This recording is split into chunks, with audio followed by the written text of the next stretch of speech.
Please subscribe to our YouTube channel. Like and share this video.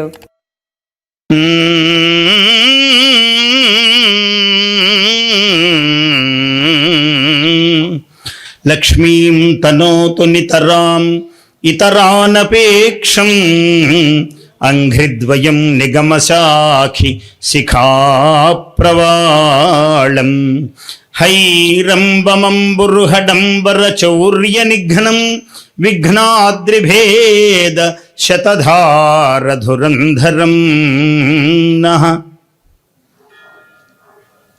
ఈ బృందావన వెంకటేశ్వరుడు చాలా జగత్ప్రసిద్ధుడు.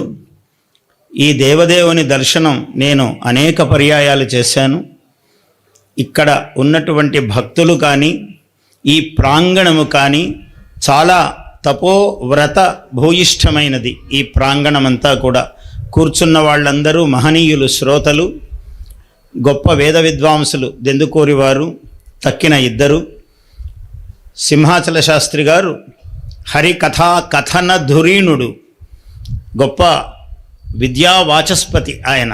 ఎందుకంటే దేవతల కన్నా పితృదేవతలు చాలా ప్రధానము. అందరూ ధర్మజ్ఞులు, మహనీయులు కాబట్టి మీకు కొత్తగా చెప్పవలసినదేమీ లేదు, కానీ చెబుతున్నాను. ఎందుకంటే పితృదేవతా ప్రసాదము చాలా గొప్పది. ఏ దేవుడు, వెంకటేశ్వరుడు సాక్షాత్తు మనకు వరము ఇవ్వాలన్నా ఒకసారి పితృదేవతల వైపు చూస్తాడట. ఈ మహానుభావుడికి నేను వరం ఇయ్యవచ్చా అని. చాలా పితృకార్యములు శ్రద్ధగా చేస్తాడండి, పరమేశ్వర ఇతనికి వరం ఇవ్వండి అని మన పితృదేవతలు చెబితేనే వరమిస్తారట. వెంకటేశ్వరుడైన యుగదైవతం ఆయన. చప్పట్లు కొట్టండి, మంచి మాటే కదా. అంటే ఈ చప్పట్లు కొట్టడం నాకు ప్రశంస కన్నా ఆ మాటకు ప్రశంస. అంటే ఇవన్నీ మేము పాటిస్తున్నాము అని అర్థం. అందువల్ల ధర్మ వాక్కు ఎక్కడ వచ్చినా కూడా మనము స్పందించాలి. కరతాళ ధ్వనులతో, జయధ్వానములతో దాన్ని స్వీకరిస్తే ఆ ధర్మం మనల్ని దారిలో నడిపిస్తుంది. అందువలన దాన్ని స్వీకరించాలి. అట్లా పితృదేవతా అనుగ్రహము చాలా గొప్పది. దేవతా అనుగ్రహ తుల్యమైనదే పితృదేవతా అనుగ్రహం. అందుకనే వివాహాది వైదిక కర్మలు చేస్తూ ఉన్నప్పుడు కూడా నాంది శ్రాద్ధము అని ముందు చేస్తారు. శ్రద్ధయా కరోతి ఇది శ్రాద్ధం. శ్రాద్ధం అంటే ఏదో తప్పు అని అనుకోకండి ఎవరు. ఎందుకంటే పెళ్ళికి ముందు నాంది శ్రాద్ధము చేస్తారు. అంటే నాంది శ్రాద్ధము చాలా ముఖ్యమైన ఘట్టము. అంటే పితృదేవత ఆరాధనము. అటువంటిది ఈ ప్రాంగణములో, ఈ ప్రాంగణమును నేను మరొకసారి ఉట్టంకిస్తున్నాను. బొల్లేపల్లి వారు చాలా వయోవృద్ధులు, ఎప్పటి నుంచో తెలిసిన వారు. ఈ వైదిక ధర్మ కర్మ అనుయాయిగా వారు ఎందరినో నడిపించి ఈ కార్యక్రమాలు నడిపిస్తూ ఎవరెవరు వైదిక ధర్మములో వైదిక ధర్మ ప్రవర్తకులై వైదిక ధర్మ అనుష్ఠానపరులై ఉన్నారో వాళ్ళందరూ ప్రశంసనీయులు. ఇక్కడ మస్తానయ్య గారు, సీతారామయ్య గారు అందరూ పాతవాళ్లే. నేను ఎప్పుడో అప్పుడప్పుడు వచ్చినట్లు ఉన్నా కూడా నాకు ఈ ప్రాంగణమంతా చాలా ప్రాత పరిచయము కలిగిన ప్రాంగణం. ఎవరు ధర్మానుష్ఠానపరులో, ఎవరు యోగ్యమైన పని చేస్తారో అక్కడ అవశ్యం దేవతాతుల్యముగా మనం అక్కడకు వెళ్ళాలి. సింహాచల శాస్త్రి గారి ఈ పిలుపు మా నాన్నగారి 100 సంవత్సరములు అని వారు ఎప్పుడైతే అన్నారో, శత జయంత్యుత్సవములు అని. చాలామంది జయంతోత్సవములు అంటుంటారు. జయంతి ఉత్సవము జయంత్యుత్సవమే అవుతుంది అది. అటువంటి జయంత్యుత్సవములు చేస్తున్నారు కాబట్టి ఒక శ్రద్ధాపూర్వకమైన పితృకార్యము కాబట్టి దీనికి అందరూ కూడా తప్పకుండా ఆహూతులై నిలవవలే. ఆ కారణం చేతనే నేను భాగ్యనగరము నుంచి, ఇది సౌభాగ్యనగరము ఒక విధంగా గుంటూరు, అది భాగ్యనగరం అయితే దీనికి ఒక సౌ ఎక్కువ, ఇంకో భాషలో అయితే 100 రెట్లు అనుకోండి. అలా ఇది సౌభాగ్యనగరము. గుంటూరు చాలా గొప్ప పట్టణం. మొట్టమొదట ఎందుకు గుంటూరు మీద ప్రీతి అంటే, నా 14-15 ఏళ్ల వయస్సులో నేను ఈ గుంటూరుకు వచ్చి ఇక్కడ అవధానం చేశాను. నేను అందరూ మహామహా పండితులు ఆ రోజులలో. వాళ్ళందరూ పృచ్ఛకులుగా కూర్చుని ఈ పిల్లవాడు వీడేం అవధానం చేస్తాడు అని వాళ్ళందరూ అలా అనుకుంటూ ఉండగా నేను అవధాన జయధ్వానమును నాటి వెళ్ళిపోయిన వాణ్ణి ఇక్కడి నుంచి. అందువల్ల నాకు గుంటూరు మీద ప్రీతి చాలా ఎక్కువ. ఎందుకంటే గుంటూరు చాలా పండితులకు, విద్వాంసులకు, కళలకు నిలయమైనటువంటి పట్టణము. ఈ కృష్ణానదికి ఈ తీరము చాలా గొప్పది. ఈ వైపు ఇది మంగళగిరి మాహాత్మ్యమో, నరసింహస్వామి మాహాత్మ్యమో, కృష్ణానది వైభవమో తెలియదు, కానీ గుంటూరుకు ఒక సాంస్కృతికమైన వైభవం ఉన్నది ఈ పట్టణానికి. అందువల్ల ఆ భాగ్యనగరం నుంచి సౌభాగ్యనగరానికి రావటము. రామాయణము వైదేహీ సహితం సురద్రుమతలే హైమే మహామండపే మధ్యే పుష్పకమాసనే మణిమయే వీరాసనే సుస్థితం అగ్రే వాచయతి ప్రభంజన సుతే తత్వం మునిభ్యః పరం వ్యాఖ్యాంతం భరతాదిభిః పరివృతం రామం భజే శ్యామలం. ఈ శ్లోకంలో ఒక మహాద్భుతమైన విషయాన్ని చెప్తున్నాడు. వైదేహీ సహితం, ఆయన సురద్రుమతలములో, ఆయనే ఒక సురద్రుమము రామచంద్రుడు, ఆయన ఒక కల్పవృక్ష ఛాయలో కూర్చున్నాడు. వైదేహీ సహితుడై కూర్చున్నాడు.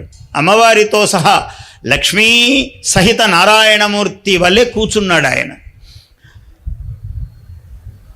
హైమే మహామండపే, ఒక బంగారు మంటపములో కూర్చున్నాడు. హైమే మహామండపే వైదేహీ సహితం సురద్రుమతలే హైమే మహామండపే మధ్యే పుష్పకమాసనే, పుష్పక ఆసనములో కూర్చున్నాడు ఆయన.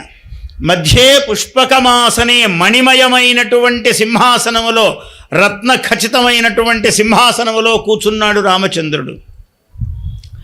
అగ్రే వాచయతి, కూర్చున్నాడు చక్రవర్తి, లోకైక చక్రవర్తి రాముడు.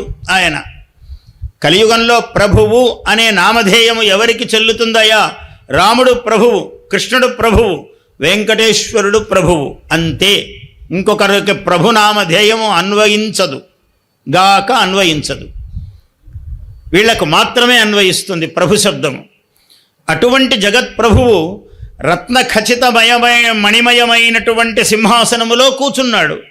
కూర్చుని అగ్రే వాచయతి ప్రభంజనసుతే తత్వం మునిభ్యః పరం, సనకాది యోగీంద్రులందరూ కూర్చున్నారు. కూర్చుంటే సనకాదులే ఒక క్షణము కాలు నిలవనటువంటి నారద మహర్షికి గురువులు. సనకాదులు అంటే ఎవరు? సనక, సనందన, సనత్కుమార, సనత్ సుజాతులు, నలుగురు వీళ్ళు బ్రహ్మమానస పుత్రులు, నిత్యసూరులు. వాళ్ళు ఎప్పుడూ బ్రహ్మ భావనతో ఉండేటువంటి మహనీయులు. వాళ్ళు బ్రహ్మపదములోనే ఉంటారు, బ్రహ్మగానే వాళ్ళు ఉంటారు, వాళ్ళ స్వరూపమే అది. అటువంటి సనకాది యోగీంద్రులందరూ చుట్టూ కూర్చున్నారట. అట్లాంటి మహామునులు కూర్చుంటే చెప్పేవాడు ఎవడు కావాలయ్యా? అగ్రే వాచయతి ప్రభంజనసుతే, ప్రభంజనసుతుడు అంటే వాగ్విదాం వరహ, వాక్కుకు పరమ పూర్ణ స్వరూపమైనటువంటి వాయుసుతుడు. ప్రభంజనసుత అన్నాడు, ప్రభంజనం అన్నాడు. కేవలం వాయుసుత అనలేదు, ప్రభంజనో మహావాయు అన్నాడు. మహావాయువే ప్రభంజనము అమరములో. అందువల్ల అటువంటి ప్రభంజనసుతుడైనటువంటి ఆంజనేయ స్వామి చెబుతున్నాడా అంటే చెప్పిస్తున్నాడు అన్నారు. అక్కడ చమత్కారం ఉంది శ్లోకంలో. అగ్రే వాచయతి ప్రభంజనసుతే, హనుమంతుడి చేత పలికిస్తున్నాడు. ఎవరయ్యా పలికిస్తున్నవాడు? తత్వం మునిభ్యః పరం, అసలు పరబ్రహ్మతత్వమును సంపూర్ణముగా ఎరిగి అనుభవిస్తూ ఉన్నటువంటి సనకాది యోగీంద్రులందరూ కూర్చుంటే చెప్పదగ్గవాడెవరయ్యా అంటే హనుమంతుడు చెబుతూ ఉన్నాడు. హనుమాన్ మారుతాత్మజ చెబుతూ ఉన్నాడు. ఎట్లా, ఎవరి చేత చెప్పింపబడుతున్నాడు అంటే అగ్రే వాచయతి ప్రభంజనసుతే తత్వం మునిభ్యః పరం వ్యాఖ్యాంతం భరతాదిభిః పరివృతం రామం భజే శ్యామలం. చెప్పిస్తున్నవాడు ఆయనే, చెప్పబడుతున్నవాడు ఆయనే. ఎంత శ్లోకంలో సంస్కృతం తెలిసిన వాళ్ళకి ఇంకా ఇట్లా ఆనంద తరంగముగా ఉంటుంది ఈ శ్లోకం చదివితే. అసలు ఏమీ తెలియకపోయినా ఈ శ్లోకం అద్భుతం. అగ్రే వాచయతి ప్రభంజనసుతే తత్వం మునిభ్యః పరం. పరం తత్వం, పరబ్రహ్మస్వరూపాన్ని, రామ పరబ్రహ్మస్వరూపాన్ని చెప్పిస్తూ ఉన్నటువంటి రామ పరబ్రహ్మస్వరూపము. మధ్యే నీల సరోజ కోమల రుచిం రామం భజే శ్యామలం. అటువంటి శ్యామల కోమలాంగుడైనటువంటి శ్రీరామచంద్రుడికి నమస్కారము. మనమందరం కూడా ఆ శ్రీరామచంద్రమూర్తి ఏమిటంటే శతాశ్వమేధాన్ ఆజహ్రే. అసలు ఆయన ఒకటేమిటి, రామో రాజ్య విధాయక. ఆయన అనేక మంది రాజన్య చూడామణులను రాజ్యములలో ప్రతిష్ఠించినవాడు రామచంద్రుడు. అందువల్ల రామరాజ్యం అంటే గొప్పది, రాముడంటే గొప్పవాడు. ఎందుకు రాముడంత గొప్పవాడు అంటే రాజ్యములను ఇలా ప్రసాదించాడు. భూమండలమంతా రాజ్యములిచ్చాడు ఆయన. నీది ఇది, నీది ఇక్కడ, నీది ఇక్కడ అని మొత్తం రాజ్యములన్నీ ప్రసాదించిన వాడు రాముడు. అందుకని ఆయన దేవదేవుడు. ఎందుకంటే తృణప్రాయముగా రాజ్యమును త్యజించినవాడు. ఆహూతస్య అభిషేకాయ విసృష్టస్య వనాయవ. కేవలం ఒక చిరునవ్వు ఉన్నది ఆయన పెదవుల మీద. నాయనా రామచంద్ర, తెల్లవారితే నీకు పట్టాభిషేకమో అన్నారు. అలాగా అనలేదు ఆయన, ఒక చిరునవ్వు నవ్వాడు. నాయనా నీవు పితృవాక్యము వలన అడవులకు వెళ్ళవలసి ఉన్నది అన్నారు. అంతే చిరునవ్వుతో స్వీకరించాడు. అతడు రామచంద్రుడు.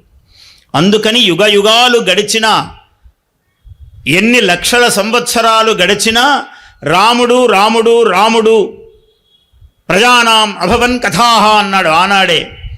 ఎందుకయ్యా రాముడు రాజు కావాలి అని అంటే, దశరథుడు బాగానే చేస్తున్నాడు కదా పరిపాలన, ఎందుకంటే ఏమో రాముడు వస్తే బాగుంటుందండి అని ప్రజలందరూ అనుకుంటున్నారట. ఏమో దశరథుని యొక్క కుమారుడు కాబట్టి రాముడు రాజ్యానికి రాలేదు, రాముడు రాజు కాలేదు అంత మాత్రము చేత. రామో రామ రామ ఇతి ప్రజానాం అభవన్ కథాహ. ఆ రోజులలో ప్రతివాడు రాముడండి, రాముడు రాజు కావాలండి, రాముడి పరిపాలన కావాలండి, రాముడు వస్తే చూడాలండి, ఇలా అనుకుంటున్నారట ప్రతి వ్యక్తి, ప్రతి మానవుడు. రమయతి ఇది రామ. ప్రతి మనస్సును రంజింపజేసేవాడు రాముడు, రమింపజేసేవాడు రాముడు, ఆత్మారాముడి రూపమై ఉన్నవాడు రాముడు. అందుకని రాముడికి అంత గొప్ప శక్తి. యుగ యుగాలు దాటిన రాముని యొక్క చరిత్ర యావత్ స్థాస్యంతి గిరయః సరితశ్చ మహీతలే తావద్ రామాయణ కథా లోకేషు ప్రచరిష్యతి. ఎంతవరకు ఈ పర్వతములు, సముద్రములు, ఇవన్నీ ఈ చంద్రమండలములు, సూర్యమండలములు ఉన్నాయో అంతవరకు రామచంద్రుని యొక్క దివ్య కథా నది ప్రవహిస్తూనే ఉంటుంది. తావద్ రామాయణ కథా లోకేషు ప్రచరిష్యతి అన్నాడు. అటువంటి వాడు రామచంద్రుడు. బాలకాండములో ఎత్తుకోగానే వాల్మీకి మహర్షి కోన్వస్మిన్ సాంప్రతం లోకే గుణవాన్ కశ్చ వీర్యవాన్ ధర్మజ్ఞశ్చ కృతజ్ఞశ్చ సత్యవాక్యో దృఢవ్రతః చారిత్రేణ చకో యుక్తః. ఇన్ని ప్రశ్నలు వేసుకున్నాడు వాల్మీకి మహర్షి. ఈ ప్రశ్నలకు సమాధానం ఎక్కడ రావాలి? ఆయన నారదః, నారం జ్ఞానం దదాతి ఇది నారదః. మన చిత్రసీమలో చూపించినట్లుగా ఏదో తంటాలమారి కాదు నారదుడు, జ్ఞానమును ప్రసాదించేవాడు. వాల్మీకి సందేహం వస్తే ఎవరు తీర్చాలి? వాల్మీకి సందేహం వస్తే నారదుడే తీర్చాలి. వ్యాసుడికి సందేహం వస్తే ఎవరు తీర్చాలి? నారదుడే తీర్చాలి. ఎటువంటి మహాజ్ఞాని అయిన వాడికి సందేహం వస్తే తీర్చగలిగినటువంటి ఏకైక మహాజ్ఞాని నారద మహర్షి. అందువల్ల నారదం పరిపప్రచ్ఛ వాల్మీకి మునిపుంగవం. ఎత్తుకోగానే బాలకాండలో తపస్వాధ్యాయ నిరతం, తప అని మొదలుపెట్టాడు. తకారముతో ఎందుకు మొదలుపెట్టాడయ్యా వాల్మీకి మహర్షి రామాయణమును అంటే, గాయత్రీ మంత్రము యొక్క పరమార్థమే రామాయణము. గాయత్రీ మంత్రము యొక్క సమగ్ర స్వరూపము 24 అక్షరములను, ఒక్కొక్క అక్షరము ఒక సహస్రమునకు, శ్లోకేన 1,000 శ్లోకములు ఒక అక్షరముతో. ఓం అని తకారముతో ఎట్లా అయితే గాయత్రీ మంత్రము ప్రారంభింపబడుతోందో, తత్సవితుః వరేణ్యం భర్గో దేవస్య ధీమహి ధియో యో నః ప్రచోదయాత్. తో మొదలైంది. తపస్వాధ్యాయ నిరతం అని మొదలుపెట్టాడు ఆయన. ఇట్లా 24,000 శ్లోకాలతో ఆయన ప్రణాళికను రచించుకున్నాడు. దీనికంతా ముందు ఏమి జరిగింది? తమసా నదికి భరద్వాజుడు అనే శిష్యుడితో వెళ్ళాడు. ఆ తమసా నదిలో దిగాడు. తెల్లవారుజాము సూర్యోదయం అయ్యాక కాదు, సూర్యోదయాత్ పూర్వమ, అరుణోదయమైన పిమ్మట, అంటే లేత లేత కాంతులు ప్రసరిస్తున్నప్పుడు తమసా నది. ప్రతి శబ్దములోనూ సంస్కృతంలో ఈ మహాత్మ్యం ఉంటుంది. ఏ ప్రపంచ భాషలో ఇటువంటి శక్తి ఉండదు, ఒక్క సంస్కృత భాషలోనే ఉంటుంది, దేవభాష. ఆ దేవభాష సమస్త ప్రపంచ భాషలను ఆక్రమించుకొని కూర్చున్నది. అందులో నుంచే పుట్టాయి. ఒక ఇంగ్లీషు తీసుకోండి, జర్మన్ తీసుకోండి, మీరు ప్రపంచంలో ఏ భాష అయినా చెప్పండి, సంస్కృత శబ్ద భవమే ఆ భాష. ఏ భాష అయినా తీసుకోవచ్చు ప్రపంచంలో. సంస్కృత శబ్దము అందులో ధ్వనిస్తూ ఉంటుంది, అంతర్లీనముగా ఆత్మగా ధ్వనిస్తూ ఉంటుంది. అది సంస్కృతం యొక్క గొప్పతనం. తమసా నదిలో ఆయన దిగాడు, స్నానం చేస్తున్నాడు. చేసి ఇలా చూశాడు ఒక్కసారి. అకర్దమమిదం తీర్థం భరద్వాజ నిశామయ. ఒరే భరద్వాజ, ఈ నీరు ఎంత శుద్ధంగా ఉందో చూడు. అకర్దమం, ఏం బురద లేదు. సన్మనుష్య మనోయథ, ఉపమానం చెప్పాడు. కాళిదాసుకు పరమ గురువు వాల్మీకి. ఉపమా కాళిదాసస్య అని పేరు తెచ్చుకున్నాడు. అటువంటి ఉపమా కాళిదాసస్య అన్న ఒక మహాకవిని అలవోకగా సృష్టించి అట్లా లోకం మీద విసిరి పడేసిన వాడు వాల్మీకి మహర్షి. సన్మనుష్య మనోయథ అన్నాడు. ఒక సత్పురుషుని యొక్క మనస్సు ఎలా నిర్మలంగా తేటగా ఉంటుందో ఈ తీర్థము, తమసా నది తీర్థము ఇంత శుద్ధంగా ఉంది నాయన అన్నాడు. అక్కడ ఉపమానం చెప్పాడు. స్నానము చేసి బయటికి వచ్చాడు అంటే తమస్సు నుంచి బయటికి రావాలి మానవుడు. తమస్సు చీకటి, అజ్ఞానము.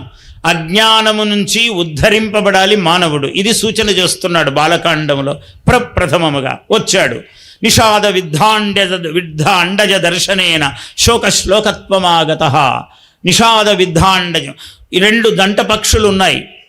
సాధారణంగా లోకంలో ప్రతి మనిషి జీవితంలో ఏదో ఒక హింస జరుగుతూ ఉంటుంది. మనం చూస్తూ ఉండగా హింసకు మనమేమి స్పందించాము అన్నదే అక్కడ మూలతత్వము. హింసను చూస్తూ బాగుందని చప్పట్లు కొడతామా?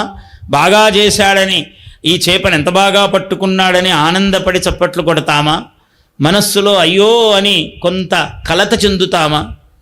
నీవేమీ చెయ్యగలవో లేవో తరువాతి మాట. నువ్వు కలత చెందుతున్నావా, కళకళలాడిపోతున్నావా, దీన్ని బట్టి నీ సంస్కారమేమో అర్థమవుతుంది. అది వాల్మీకి బోధిస్తున్నాడు మనకు. అకర్దమవిదం తీర్థం అని చెప్పి బయటికి వచ్చిన వెంటనే శోకశ్లోకత్వమాగత. ఒక బోయవాడు కామోత్కంఠితమైనటువంటి ఒక పక్షి ద్వంద్వము, 2 పక్షులు కామాకులితములై ఉన్నాయి. అవి ఆ 2 పక్షులు ఒక శృంగార భావముతో ఉన్నాయి. భోజనము చేస్తున్న వాణ్ణి, శృంగార సన్నివేశంలో ఉన్నవాణ్ణి, నిద్రపోతూ ఉన్న వాళ్లను ఎటువంటి అపకారము చెయ్యకూడదు, వాళ్లకు భంగము చెయ్యకూడదు అని ధర్మశాస్త్రం చెబుతున్నది. ఈ స్థితులలో ఉన్న వాళ్లను ఇప్పుడు మనం అవే అవకాశాలుగా తీసుకుని వాటినే పెద్ద ఇతివృత్తాలుగా, వృత్తాంతాలుగా చెప్పుకునే రోజులు వచ్చేసాయి. ఎవరికైనా ఇంత బాధ కలిగిందంటే దాన్నే మనం నెత్తన మోసుకొని ప్రతివాడికి నువ్వు విన్నావా అని చెప్పేటువంటి ఒక దురాగతమైనటువంటి స్థితిలో ఉన్నాం. కలియుగే ప్రథమ పాదే జంబూ ద్వీప్, ఇంకా ప్రథమ పాదంలోనే ఉన్నాం. అప్పుడే శిఖర పాదానికి వెళ్ళినంత పరిస్థితుల్లో ఉన్నాం మనం. అందువల్ల ఈ స్థితుల్లో ఉన్న వాళ్ళని ఎప్పుడు భంగపరచరాదు ధర్మశాస్త్రం. అయితే అట్లా ఉన్నటువంటి ఒక జంట పక్షిలో ఒక దానిని కొట్టాడు బోయవాడు. కొట్టగా ఇంకొక పక్షి అది విలవిలలాడిపోతూ ఉండగా ఇంకొక పక్షి చుట్టూ తిరుగుతూ చాలా ఆక్రందనగా ఆవేశముగా ఉన్నది. అయ్యో అని ఆ కరుణ రసము కవిత అయి పొంగింది మహర్షికి. మా నిషాద ప్రతిష్టాన్త్వమగమ శాశ్వతీ సమాహ యత్క్రౌంచ మిథునాత్ ఏకం అవధీః కామమోహితం. ఒరే బోయవాడా, ఎంత పని చేసావురా నువ్వు. మా నిషాద ప్రతిష్టాంత్వమగమః, నీవు ప్రతిష్టను పొందలేవురా, పెద్ద బాగుపడలేవు నాయనా నువ్వు. ఎంత కఠినమైన అకరుణమైన పని చేసావు నాయనా నువ్వు. మా నిషాద ప్రతిష్టాంత్వమగమః శాశ్వతీ సమాః, పెక్కేండ్లు నువ్వు జీవించలేవు. యత్ క్రౌంచ మిథునాత్ ఏకం అవధీః కామమోహితం, కామమోహితమైనటువంటి ఒక క్రౌంచ పక్షిని నీవు కొట్టావే, ఎంత దారుణము ఈ క్రియ అని మహర్షి కరుణ రసము కన్నీరై కవితయై పొంగినది ఆయనకి. మహానుభావుడు మహర్షి కదా ఆయన. అకారణ ప్రేమ్ణ ఋషయ అన్నారు. ఋషులకు అకారణమైన ప్రేమ కలుగుతూ ఉంటుంది. ఏ కారణము లేదు. ఈయన 6 అడుగులు పొడవు ఉన్నాడని ప్రేమ కలగదు, ఈయన పెద్ద ధనవంతుడని ప్రేమ కలగదు, ఈయన పెద్ద పదవిలో ఉన్నాడని ప్రేమ కలగదు, ఈయన సుందరుడు అని ప్రేమ కలగదు. ఏ కారణము లేని చోట ఆ మహాత్ములకు ప్రేమ కలుగుతూ ఉంటుంది. వాళ్ళనే ఋషులు అన్నారు. ఋషి దర్శనాత్, జ్ఞానము చేత దర్శనము చేసేవాణ్ణి ఋషి అన్నారు. భారతదేశము, ఈ దేశం ఎందుకు గొప్పది? ఋషులు పుట్టారు ఇక్కడ కాబట్టి. ఏమయ్యా అక్కడ పుట్టరా అవతల పుట్టరా అనే ప్రశ్నలకు తావులేదు. పుట్టరు, ఇక్కడే పుడతారు. కర్మిష్ఠమైన దేశం ఇది, ఇక్కడే పుడతారు, అందులో సందేహం లేదు. ఏతద్దేశ ప్రసూతస్య సకాశాత్ అగ్రజన్మనః స్వం స్వం ధర్మం సుశిక్షేరన్ పృథివ్యాం సర్వమానవాః అన్నాడు. మొత్తము భూమండలములో ఎవడెక్కడున్నా ఎలా బతకాలో, ఎలా బట్ట కట్టాలో, ఎలా జీవించాలో, ఎలా తరించాలో, తరించటం ఎవడికి తెలియదు, వీడికి తెలుసు. ఇక్కడ పుట్టిన వాడికి వీడే చెప్పాలండి, వేరే దారి లేదన్నాడు. ఏతద్దేశ ప్రసూతస్య, ఇక్కడ పుట్టినటువంటి మహానుభావుడు జ్ఞాని ఎవడైతే ఉన్నాడో వీడే సర్వ ప్రపంచానికి జ్ఞానము బోధించాలి. అది ఈ దేశం యొక్క గొప్పతనం, ఇక్కడ పుట్టుడము యొక్క గొప్పతనం. నువ్వు పాపివి అంటే ఎవడు పాపి లేడు ఇక్కడ. వీడిక్కడ పుట్టిందే పుణ్యాత్ముడు. దేహో దేవాలయ ప్రోక్త జీవో దేవస్సనాతన త్యజేత్ అజ్ఞాన నిర్మాల్యం సోహం భావేన పూజయేత్. ఇంత గొప్పగా చెప్పిన ధర్మము ప్రపంచంలో వైదిక ధర్మము తప్ప ఇంకొకటి లేదు. నీ దేహము దేవాలయము రా అన్నాడు. ఇక్కడ లోపల ఉన్నటువంటి జీవుడు వీడు సనాతనమైన దేవుడు రా. మీ తాతలు తాతలు తాతలు తండ్రులు ఉత్తమోత్తమ గోత్ర సంకలితులు మహాత్ములు పుట్టావురా. ఈ వంశములో నువ్వు ఎవడు తక్కువవాడు కాదు. ఈ భూమండలములో ఈ దేశములో పుట్టిన ప్రతివాడు అంత గొప్పవాడు. ఎవరు తక్కువ కాదు, ఎవరు ఎక్కువ కాదు. ఇది చెప్పారు. అందువల్ల నీ దేహము దేవాలయము నాయన. నీకు పాపము అంటనే అంటదు. నువ్వెవడివిరా కొత్తగా వచ్చి పాపము పాపమని చెప్పడానికి? నీవే పాపివి. అలా చెప్తున్నవాడు పాపి తప్ప చెప్పబడేవాడున్నాడే వైదిక ధర్మంలో పుట్టినవాడికి వీడికి పాపస్పర్శే లేదు.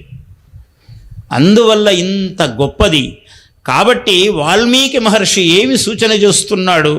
పరమ కరుణాన్వితమై ఆయన కరిగిపోయి కవిత అయి ఈ శ్లోకం వచ్చింది. మొట్టమొదటి శ్లోకము ఏషః శ్లోకో వా నవా అని సందేహం వచ్చింది ఆయనకి.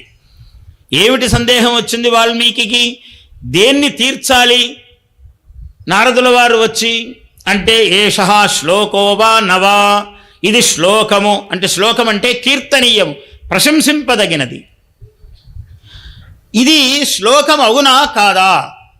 అష్టాక్షర సమావిద్ధం తంత్రీ తాళ సమన్వితం అన్నాడు.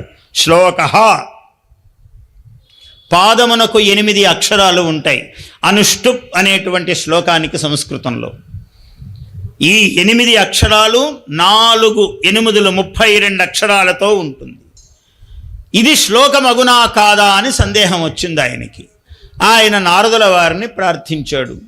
ఏష శ్లోకో వా నవా అని, ఇది శ్లోకమగునా కాదా అని.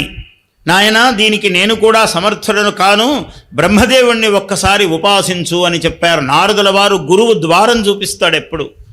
ఈ దారిలో వెళ్ళు నాయన, నీకు మేలు జరుగుతుందని చూపించేవాడు గురువు. అతడు నారదుడు, పరమ గురుస్వరూపుడు నారదుడు అని అన్నాడు. బ్రహ్మాదేవానాం పదవీః కవీనాం ఋషిర్విప్రాణాం మహిషో మృగాణాం స్యేనో గృధ్రానాగుస్వరితిర్వణానాం. బ్రహ్మ మంత్రముతో ఉపాసించాడు వాల్మీకి. బ్రహ్మదేవుడు పద్మాసనుడై ప్రత్యక్షమయ్యాడు. ఏం నాయనా అన్నాడు. ఇది నాకు నా నోటి వెంట ఈ శ్లోకము ప్రసరించినది, ఇది శ్లోకం అగునా కాదా అన్నట్లు నేను ఆలోచిస్తున్నాను అన్నాడు. నాయన మచ్ఛందాదేవతే బ్రహ్మన్ ప్రవృత్తేయం సరస్వతి, ఇది నా అనుగ్రహము చేతనే నీ నోట పలికినది ఈ శ్లోకము, ఇది శ్లోకమే నిశ్చయము అని బ్రహ్మదేవుడు అనుగ్రహించాడు. నీ ఒక అద్భుతమైనటువంటి చరిత్రమును వ్రాయబోతున్నావు నాయన, దానికి ఇది నాంది. అయితే ఇంత గొప్ప శ్లోకము శాపాక్షర సమన్వితమవుతుందా? అయితే ఆయన మహర్షి అవుతాడా? అందులో వాల్మీకి అవుతాడా? ఓరి బోయవాడా, ఇటువంటి కఠినమైన పని చేశావేమి నాయన, నీకు మంచి జరగదు అంటే ఇది శ్లోకమా? ఇది ప్రప్రథమ రామాయణ మూలక సర్వకార్య కావ్యములకు సర్వవాంగ్మయములకు ఆదిస్వరూపమైనటువంటిది వాల్మీకి రామాయణము. అటువంటి కావ్యమునకు ఇది భూమిక అవుతుందా? మహాత్ములు చెప్పారు, ఆ అర్థం లేదు నాయన, అందులో మా నిషాద హే శ్రీనివాస. మనం బృందావన్ ఇక్కడ కూర్చొని ఉన్నాం, బృందావన శ్రీనివాసుని సన్నిధిలో. కాబట్టి దానికి అర్థం చెప్పారు. మా అంటే మహాలక్ష్మీదేవి, రమా మా మంగళదేవత అన్నారు. మా అంటే లక్ష్మీదేవి, మా నిషీద, మా నిషీద, మా అస్మిన్ నిషీదతే ఇది మా నిషీద. హే మా నిషీద, ఓ శ్రీనివాస, ఎవరియందు లక్ష్మీదేవి భాగవతంలో చెప్పినట్లుగా సిరి చాంచల్యముతోడిదయ్యు తనకున్ చిత్తేశ్వరుండంచు ఏ పరమశ్రేష్ఠుని మున్నుగా కొలిచే. పోతన గారు చెప్తారు. కాబట్టి ఆమె నిత్య చంచల అమ్మవారు మహాలక్ష్మీదేవి. నిత్య చంచలాయై పాదాభ్యాం నమః. మనం అంగపూజ చేసేటప్పుడు పాదాలకు మొట్టమొదటి నామధేయం ఏమిటంటే, అమ్మా నువ్వు ఉండనే ఉండవు ఎక్కడా ఒక చోట, నువ్వు కదలకుండా మా ఇంట్లోనే ఉండు తల్లి అని కోరుతున్నాం. మొట్టమొదట పాదాలకు పుష్పం వేసి బంధిస్తున్నాం, మా ఇంట్లోనే ఉండు తల్లి అని. కలియుగం కాబట్టి ఈర్ష్యాసూయలు పెరిగి మా ఇంట్లో ఉండు కానీ పక్కింటికి పోవద్దు తల్లి అని చెప్పడం ఎక్కువైపోయింది మనకు. పక్కింటికి పోవద్దు, పక్క వీధికి పోవద్దు, మా వీధులని. పక్కింటి ఆమె పూజ చేసినప్పుడు కూడా మళ్ళీ ఆమె కూడా పక్కింటికి పోవద్దు అంటుంది. ఇద్దరికీ ఇదే నష్టం. అందువల్ల మన వీధిని వదిలి ఆమె పోవడానికి ఇదే ప్రమాదం. అందువల్ల మనం పక్కింటి ధ్యాస వదిలేసి మన దృష్టి మనకు ఉండాలి. కాబట్టి నిత్యచంచలాయై పాదాభ్యాం నమః అంటున్నాము. అటువంటి శబ్దమును ఆదికవి వాల్మీకి మహర్షి మానిషాద, హే శ్రీనివాస ప్రతిష్టాన్త్వమగమః, నీవు ప్రతిష్టనే పొందుతావయ్యా. మా అంటే నిషేధార్థకం కాదు ఇక్కడ. మా లక్ష్మీదేవి, లక్ష్మీ స్వరూపం వచ్చి కూర్చున్నది. రాసేవారు ఎవరు? మహానుభావుడు వాల్మీకి. కాబట్టి అటువంటి వాక్యము పలికింది ఆయన నోట. మా నిషాద ప్రతిష్టాంత్వ మగమహ శాశ్వతీ సమాహ. అది చెప్తున్నాడు ఇక్కడ రహస్యం. యావత్ స్థాస్యంతి గిరయః సరితశ్చ మహీతలే. ఎంతవరకు ఈ భూమండలము, ఈ ఖగోళము, ఈ సూర్యమండలము, చంద్రమండలములు ఇవన్నీ ఉంటాయో అంతవరకు రామాయణ కథ శాశ్వతం అన్నాడు. ఏదో ఇన్నాళ్ళు అన్నాళ్ళు కాదు. అందువల్ల అది చెప్తూ ఉన్నాడు ఇక్కడ. అంత శాశ్వతత్వాన్ని, శాశ్వతీ సమాహ, ఎన్నో వత్సరములు శాశ్వతములుగా నీవు ఉంటావు ఓ శ్రీరామచంద్ర, ఓ శ్రీనివాస అని చెప్తున్నాడు. యత్ క్రౌంచ మిథునాత్ ఏకం అవధీహి. క్రౌంచ ద్వీపములో ఉన్నటువంటి రావణ బ్రహ్మ, కామమోహితుడైనటువంటి అతనిని నీవు వధించబోతున్నావు. కామమోహితం అది భావి కథా సూచన చేస్తూ ఉన్నాడు ఇందులో ఆయన. ఇంకొక రహస్యము, క్రౌంచ అంటే కృషించటము, కృంగిపోవడము, వక్రంగా నడవటము. ఆ వక్రముగా నడిచేటువంటి వాలి కథను సూచిస్తున్నాడు ఇక్కడ. కిష్కింధాకాండను సూచన చేస్తున్నాడు. వాడు వక్రగమనము అయినటువంటి వాలిని ఆయన శిక్షించాడు రామచంద్రుడు. ఆ కథను సూచిస్తున్నాడు. మానిషాద అన్న మొదటి వాక్యములోనే సీతా కళ్యాణమును సూచించాడు ఆయన. బాలకాండ చివరికి తీసుకెళ్ళాడు, ఒక్క మాటలోనే తీసుకెళ్ళాడు. అది కవి ప్రతిభ, ఋషి ప్రతిభ. మొదటి ఒక వాక్యంలోనే మొత్తము ఒక కాండమంతా చెప్పాడు ఆయన. సీతా కళ్యాణము దాకా చెప్పాడు మానిషాద అన్న ఒక వాక్యములో. ఇటు భావి కథార్థ సూచనము చేశాడు. ప్రతిష్టాంత్వం అగమః శాశ్వతీ సమాహ అరణ్యకాండ. చాలా ఏళ్ళు నువ్వు శాశ్వతీ సమాహ, ఎన్నో సంవత్సరములు దూరమై వెళుతున్నావు నాయన నువ్వు అరణ్యానికి. అరణ్యకాండము సూచిస్తున్నాడు. శాశ్వతీ సమాహ యత్ క్రౌంచ మిథునాత్ యుద్ధకాండము. ఏకం అవధీహి కామమోహితం. అంతా జరిగిన తర్వాత కూడా ఇంకా మహాత్ములు ఇంకా వ్యాఖ్యానం చేశారు. ఇంతే కాదండి, ఉత్తరకాండం కూడా చెప్తున్నాడు అన్నారు. 7వ కాండము కూడా, ఉత్తర రామాయణం కూడా చెప్పాడండి అక్కడన్నారు. మహాత్ములు వాళ్ళ బుద్ధి, ప్రతిభ, తపస్సు, రామనామము గొప్పతనము తెలుసుకున్న వాళ్లకు తెలుస్తుంది. ఎందుకయ్యా త్యాగరాజస్వామి అంత గొప్పవాడు, ఎందరో మహానుభావులు, ఏమన్నా పెద్ద ఇది ఉందా ఇందులో? కానీ ఎంతో పెద్ద ఇది ఉంది ఇందులో లేనిదేమి మహామంత్రమై కూర్చున్నది. ఎవడు సభ పెట్టినా ఎందరో మహానుభావులు అని వాడికి తెలియకుండానే అంటాడు. 96 కోట్ల రామనామమును జపించిన మహానుభావుడు త్యాగరాజస్వామి. అందువల్ల ఆ మాటకంత గరిమ వచ్చింది.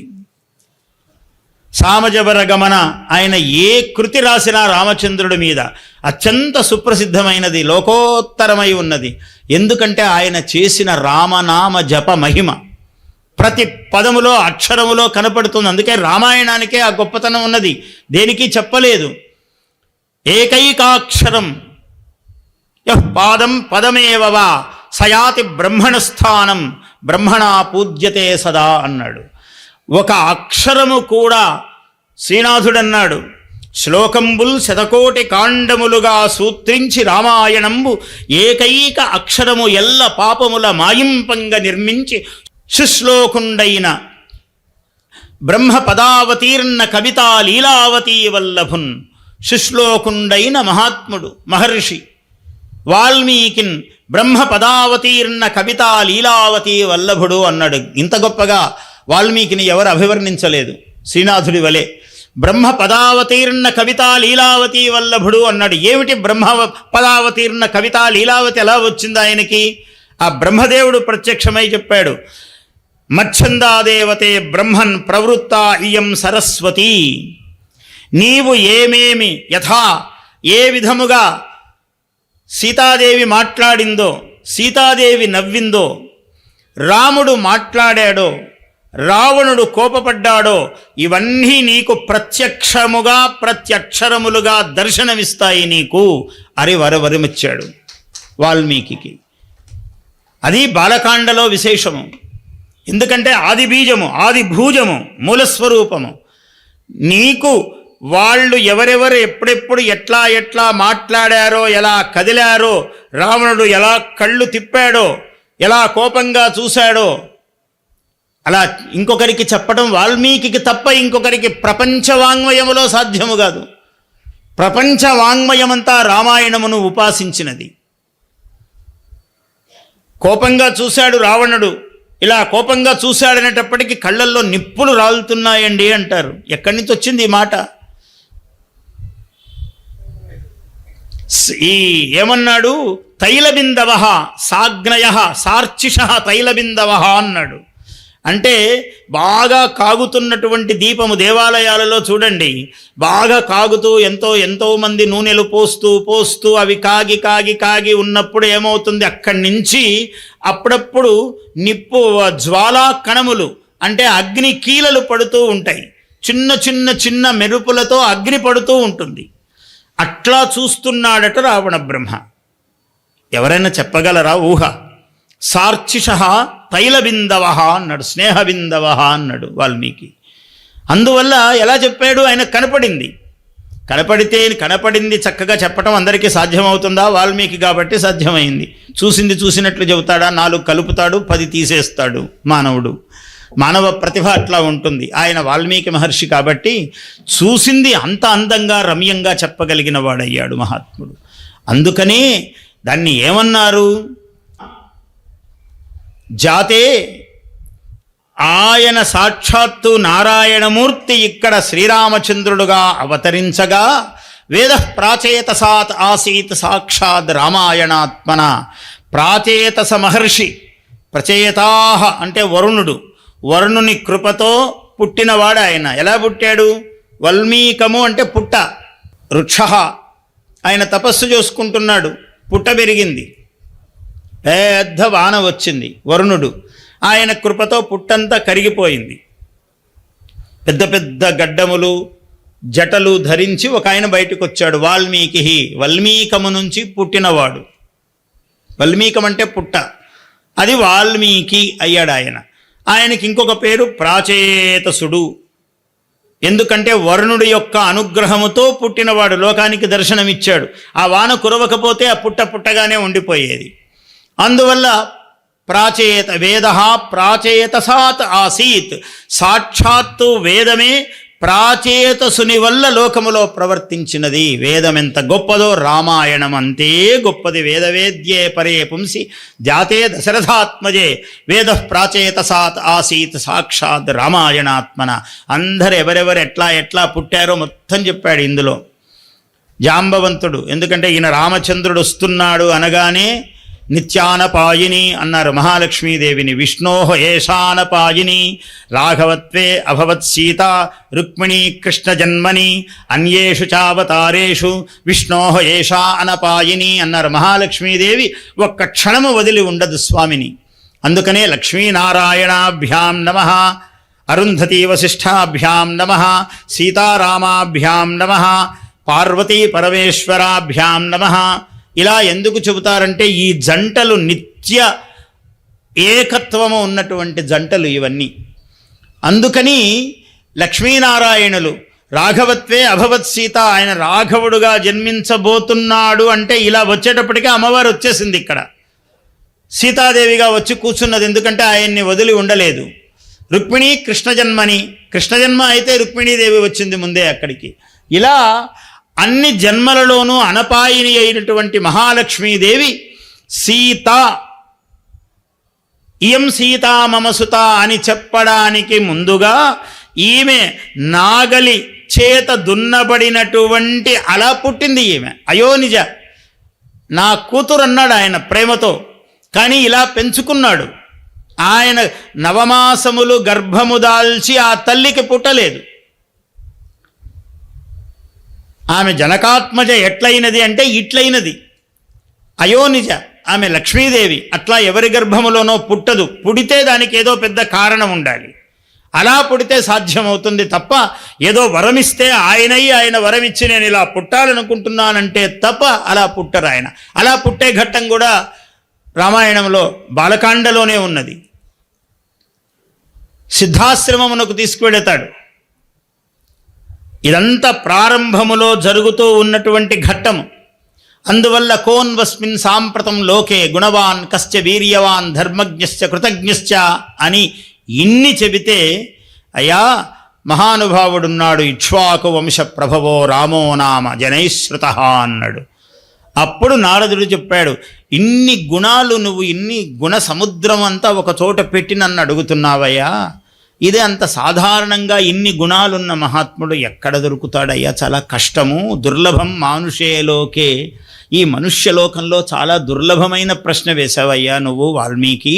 అయినా కూడా ఇక్ష్వాకు వంశ ప్రభవ రామో నామ జనైశ్రుత. ఇక్ష్వాకు వంశ ప్రభవుడు ఒక ఆయన ఉన్నాడు రాముడు అని.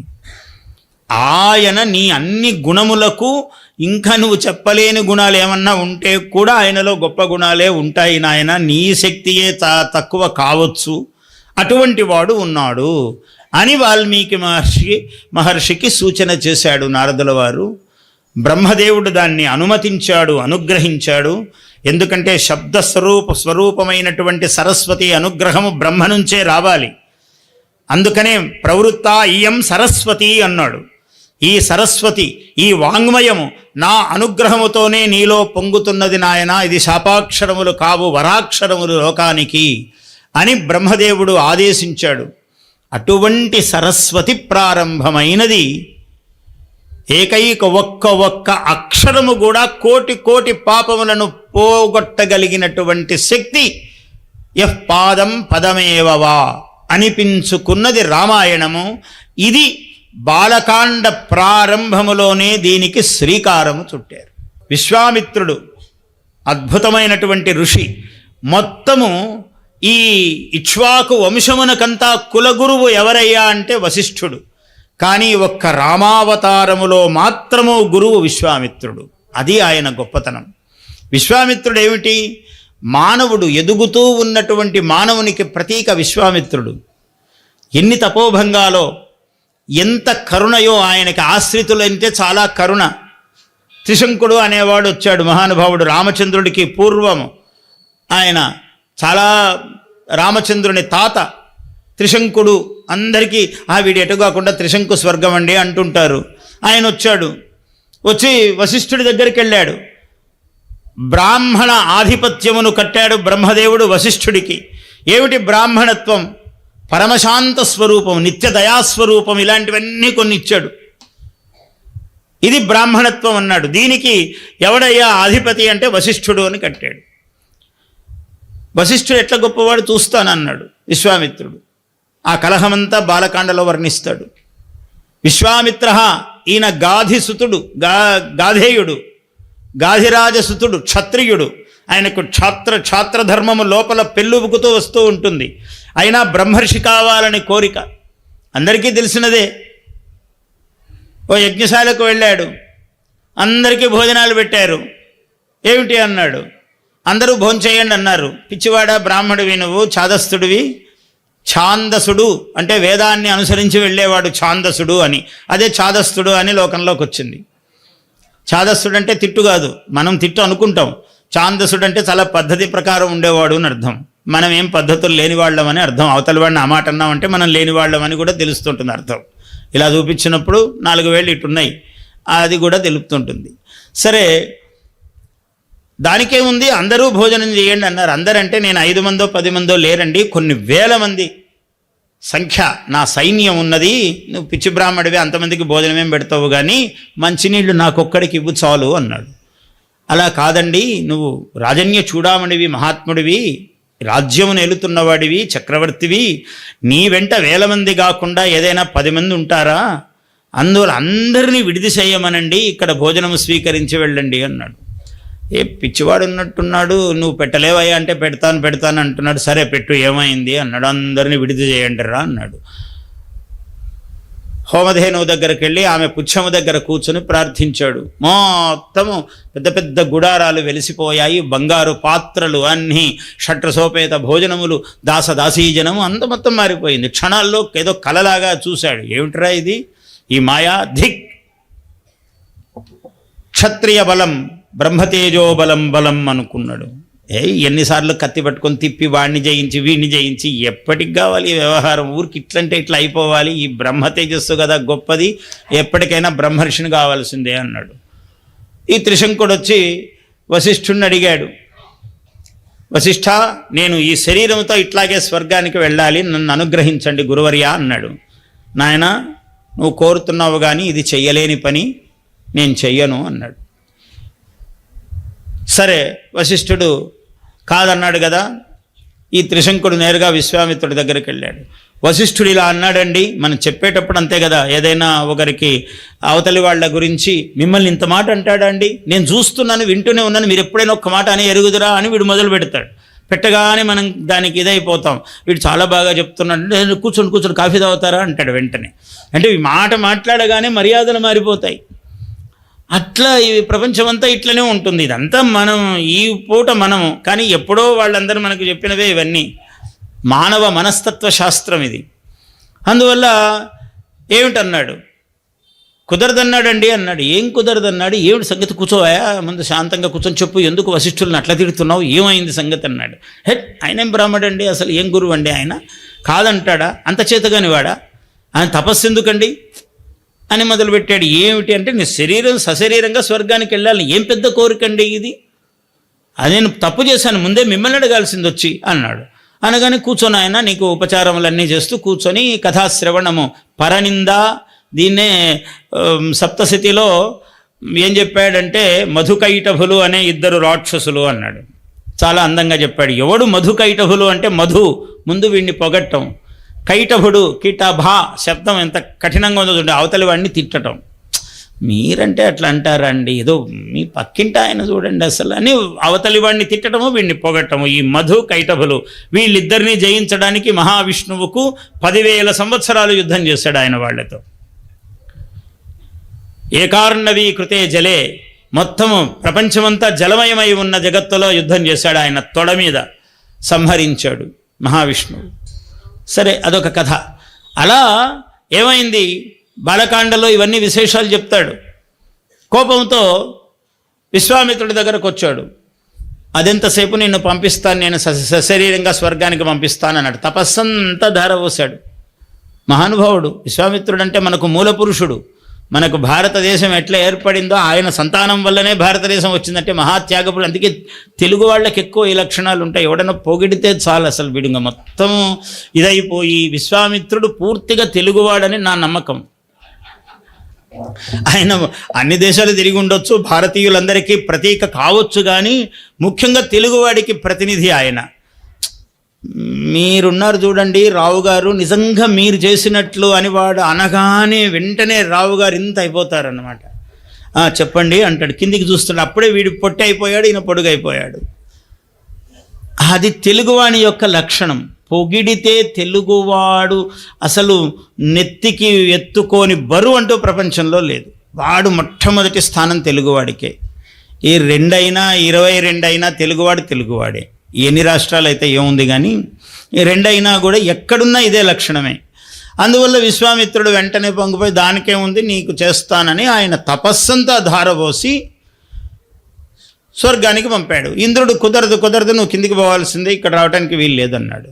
లేదు నువ్వు వెళ్ళు అని ఈయన దండం పట్టుకొని ఇలా అంటున్నాడు. ఆయనేమో కిందికి, ఈయన పైకి, ఎటు కాకుండా అయ్యింది.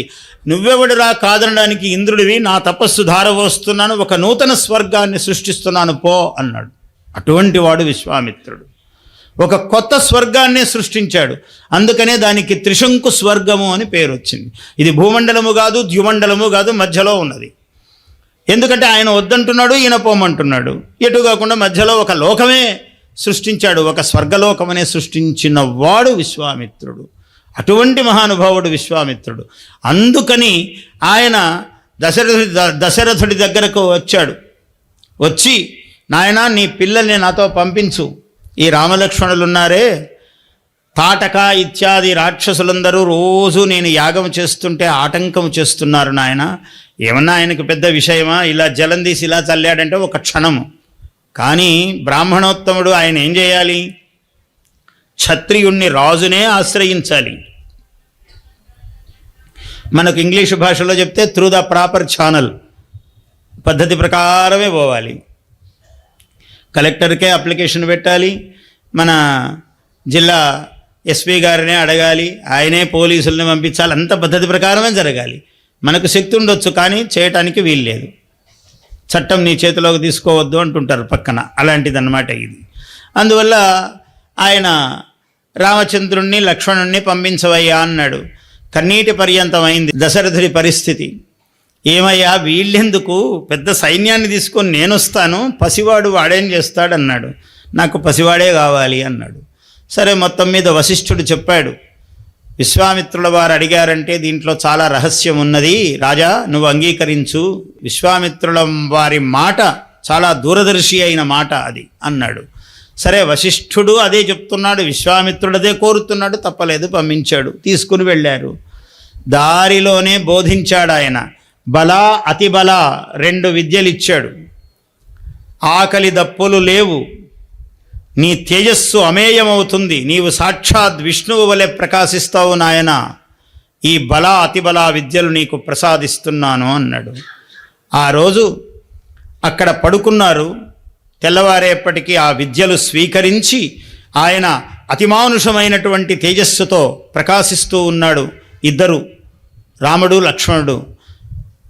కౌసల్యాసు ప్రజారామ అని లేపాడు. మొత్తము ప్రపంచములో దేశములో ఇవాళ ఏ దేవాలయంలోనైనా సుప్రభాతము రాస్తున్నామంటే వాల్మీకి మహర్షి బీజావాపం చేశాడు. మొట్టమొదట కౌసల్యాసు ప్రజారామ పూర్వా సంధ్యా ప్రవర్తతే ఉత్తిష్ట నరశార్దూల కర్తవ్యం దైవమాహ్నికం. ఆహ్నికము దైవం అంటే విధి. ఈ విధిని నువ్వు చేయవలసింది నాయన, నువ్వు లే, సంధ్యావందనము చెయ్యి, అర్ఘ్యప్రదానము చెయ్యి అని మేల్కొల్పాడు. ఆ విశ్వామిత్రుడు పలికిన పలుకులు, విశ్వామిత్రుడుగా వాల్మీకి మహర్షి పలికినటువంటి పలుకులు ఇవాళ వెంకటేశ్వర సుప్రభాతమైన, అన్నవరంలో నేను సుప్రభాతం వ్రాసిన, నిత్యము అన్నవరంలో నేను వ్రాసిన సుప్రభాతమే ప్రతిరోజు 3:30 గంటలకు అక్కడ వినిపిస్తూ ఉన్నారు స్వామికి. అదొక కటాక్షము, నాకు అమ్మవారి దయా విశేషము. రాసి 20 ఏళ్ళు అయింది, నేను 25-30 సంవత్సరాలు అవుతున్నది, దాదాపు 30 ఏళ్ళు దాటిపోయింది కూడా రాసి. అది అలా పాడి అందరూ శ్రీ వెంకటేశ్వర విభో తవ సుప్రభాతం, రత్నాద్రిశేఖర విభో తవ సుప్రభాతం, శ్రీశైలశేఖర విభో, అందరు ఇట్లాగే అనుకరణ రాస్తున్నారండి. ఇలా కాకుండా కొత్తగా ఉండాలి అని అడిగారు. ఇది నాకు అమ్మవారు ఇచ్చిన గొప్ప అనుగ్రహమైన అవకాశము కదా అని కూర్చుని రాశాను తపస్సులాగా. అమ్మవారు కరుణించింది, అత్యద్భుతమైనటువంటి వృత్తాలు, భావాలు అలా పలికించింది అమ్మవారు. రాశాను, స్వామి అనుగ్రహించాడు, అంగీకరించాడు. నిత్యము ఆయన సన్నిధిలో అది పఠింపబడుతూ ఉన్నది. ఎట్లా పాడాలో నేర్పాను. నాకు పాడటం కూడా ఒక అలవాటు ఉంది కాబట్టి అదొక అనుగ్రహం అని చేశాను. అందువల్ల నిదురపోనే పోని నీవక్కడ నీవచ్చట, మేలుకొల్పులు పాడు మేమిచ్చట, నవ్వుకో నా తండ్రి నా వెర్రికి అని ఓ పాట రాశాను. నిజంగా నిద్రపోతాడా ఆయన? నిత్య జాగ్రత్త స్వరూపి భగవంతుడు. కానీ మనలాగా చేసుకుని మనం ఒక వేడుక చేసుకోవటం మానవులం, అమాయకులం ఒక అలవాటు ఉంది. దాన్ని కూడా ఆయన మెచ్చవలసిందే కదా భగవంతుడు. నిద్ర, జాగ్రత్త, స్వప్న 3 ఉన్నాయి. మనిషి నిద్ర అయినా పోవాలి, మేలుకొని అయినా ఉండాలి, స్వప్న కలగంటూ అయినా ఉండాలి. జాగ్రత్త, స్వప్న, సుషుప్తి ఈ 3 దశలను దాటి తురీయ స్థితిలో ఉండేవాడు భగవానుడు. ఆయనకు నిద్ర లేదు, కల రావటము లేదు, మేల్కొలుపు లేదు. ఈ 3ంటికి అతీతమైన స్థితి ఒకటి ఉంది. అది ఎలా ఉంటుందంటే మీకు నాకు తెలియదు, ఆయనకే తెలుసు. నీవు కూడా పరబ్రహ్మలో లీనమైనప్పుడు, ఆనందంలో లీనమైతే నీకు అర్థమవుతుంది. అదే బ్రహ్మ విద్య. దానికోసమే మనము వేదాంతము, సభలు, వాంగ్మయము, ఈ మొత్తం ప్రపంచమంతా సృష్టింపబడింది ఇది తెలుసుకోవడం కోసమే. అటువంటి బ్రహ్మ విద్యకు మూలమైన ఆధార బీజమును వేశాడు వాల్మీకి మహర్షి. ఇక్కడ అనేకమైనటువంటి స్వరూపాలు కథాభాగములో విశ్వామిత్రుడు, వశిష్ఠుడు, కోపం వచ్చింది ఇంకా ఈయన స్వర్గం నుంచి వీడిని స్వర్గానికి పంపాడు, కొత్త స్వర్గం సృష్టించాడు, మళ్ళీ తపస్సు చేశాడు, మళ్ళీ 1000 ఏళ్ళు తపస్సు చేశాడు. రంభ వచ్చింది, తపస్సు చెడగొట్టింది, కోపం వచ్చింది ఆయనకి. జితేంద్రియ మహానిష్టం మాం, ఇంద్రియములు జయించాలని తపస్సులో కూర్చున్న వాణ్ణి మూర్ఖురాలా నువ్వు వచ్చి నా తపస్సు చెడగొడతావా, ఇదిగో నీకు శాపం అన్నాడు. మళ్ళీ తపస్సు పోయింది. ఏమి శాపం అన్నాడు? శైలీభవ అన్నాడు. ఓ రాయి పడుండు 10,000 ఏళ్ళు అన్నాడు. రంభను శపించాడు ఆయన. బాలకాండలో చాలా విశేషమైన ఘట్టం చెబుతాడు. రంభను శపించాడు. 10,000 ఏళ్ళు రాయిగా పడిపోయింది. శైలి స్త్రీ రూపముగా ఒక రాయిగా పడిపోయింది. ఏమి స్వామి అన్నాడు. మన్మధుడు వచ్చాడు. ఇక్కడ మన్మధుడు ఉండేవాడు ఒకప్పుడు అని చూపించాడు రాముడికి. ఈ బల అతిబల అనే అద్భుతమైన విద్యలను, ఆకలి దప్పులు కానీ ఉండవు, పరమ తేజఃప్రకాశపూర్ణముగా ఉంటావని ఇచ్చాడు. ఇచ్చిన తర్వాత సిద్ధాశ్రమానికి తీసుకువెళ్ళాడు. సిద్ధాశ్రమం ఎంత గొప్పది అంటే అంత గొప్పది సిద్ధాశ్రమం. తప్పకుండా బాలకాండలో ఈ ఘట్టం చెప్పుకోవాలి. ఎంత గొప్పది సిద్ధాశ్రమం అంటే ఆ సిద్ధాశ్రమానికి తీసుకెళ్ళాడు విశ్వామిత్రుడు. ఆ సిద్ధులు మహర్షులందరికీ నమస్కారాలు చేయించాడు. ఏమిటి ఈ సిద్ధాశ్రమం మహర్షి అని అడిగాడు రాముడు. నాయనా, దీనికి ఒక పెద్ద చరిత్ర ఉన్నది. ఇక్కడ ఈ సిద్ధాశ్రమం అనేది చాలా గొప్పది. ఇక్కడ ఒకప్పుడు కశ్యప ప్రజాపతి నివసించాడు ఇక్కడ ఈ ఆశ్రమంలో. ఏం చేశాడు కశ్యప ప్రజాపతి? అమేయమైన ప్రజాపతి ఆయన, బ్రహ్మతో సమానమైన వాడు. విశేషమైన తపస్సు చేశాడు ఆ ఆశ్రమంలో. ఆయన కన్నా ముందు విష్ణుమూర్తి కొన్ని యుగాల పాటు తపస్సు చేశాడు ఇక్కడ ఈ సిద్ధాశ్రమంలో. తపస్సు చేసిన తర్వాత కశ్యపుడు మరీచి అనేటువంటి ప్రజాపతి యొక్క కుమారుడు కశ్యప ప్రజాపతి. ఈ కశ్యప ప్రజాపతి విష్ణుమూర్తిని ఒక ప్రార్థన చేశాడు. ఓ మహానుభావ, మహావిష్ణువా, నీవు నన్ను దితి నా భార్య అదితిని నన్ను అనుగ్రహించి మా గర్భవాసమునందు పుట్టి మమ్మల్ని తరింపజేయి, ఇది ఒక లోకానుగ్రహ కారణమవుతుంది అని ఆయన అడిగాడు. అదితి కశ్యపుల గర్భములో పుట్టాలని ప్రార్థించాడు కశ్యప ప్రజాపతి మహావిష్ణువును. ప్రార్థిస్తే తథాస్తు అని వరమిచ్చాడు. చాలా అద్భుతమైనటువంటి వర్ణనలు చేశారు ఇక్కడ వాల్మీకి మహర్షి. వీటిని భాగవతములో ఉన్న విషయాలను తీసుకున్నాడు మన పోతన. మన తెలుగు మహాకవి పోతన పుట్టటం అన్నది మన పుణ్య రాశి. పోతన రవి మధ్యాహ్నమునంచరింప గ్రహతారాయోగ రమ్యస్థితిన్ శ్రవణద్వాదశి నాడు శ్రోణన్ అభిజిత్ సంజ్ఞాత లగ్నం గుణన్ భువనాధీషుడు పుట్టెవామన గతిన్ పుణ్యవ్రతోపేతకున్ దివిజాధీశ్వరు మాతకున్ పరమ పాతివ్రత్య విఖ్యాతకున్. ఏం పద్యం చెప్పాడండి. రవి మధ్యాహ్నమునంచరింప 12 గంటలకు మంచి అభిజిత్ సంజ్ఞాత లగ్నంబునన్. అభిజిత్ సర్వదోషఘ్నం అన్నారు. అందుకే ముహూర్తం పెట్టేటప్పుడు మౌహూర్తికులు బ్రాహ్మణోత్తములు ఏం చేస్తుంటారంటే ఈ ముహూర్తాలన్నీ పెడతారు. పెట్టి అభిజిత్తులో పెట్టుకోండి, ఎందుకంటే ఇంత సమస్య అంటారు. అభిజిత్ అంటే ఏమిటి? సూర్యోదయానికి 4వ లగ్నమును అభిజిత్ అంటారు.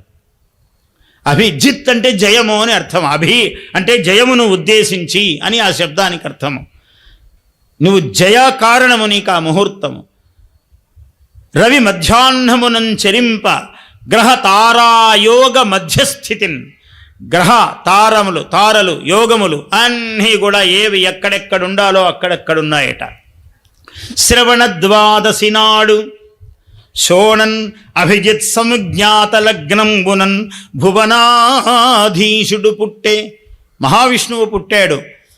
వామన గతిన్ పుణ్యవ్రతోపేతకున్. ఇంత వాడుగా పుట్టాడు ఆయన.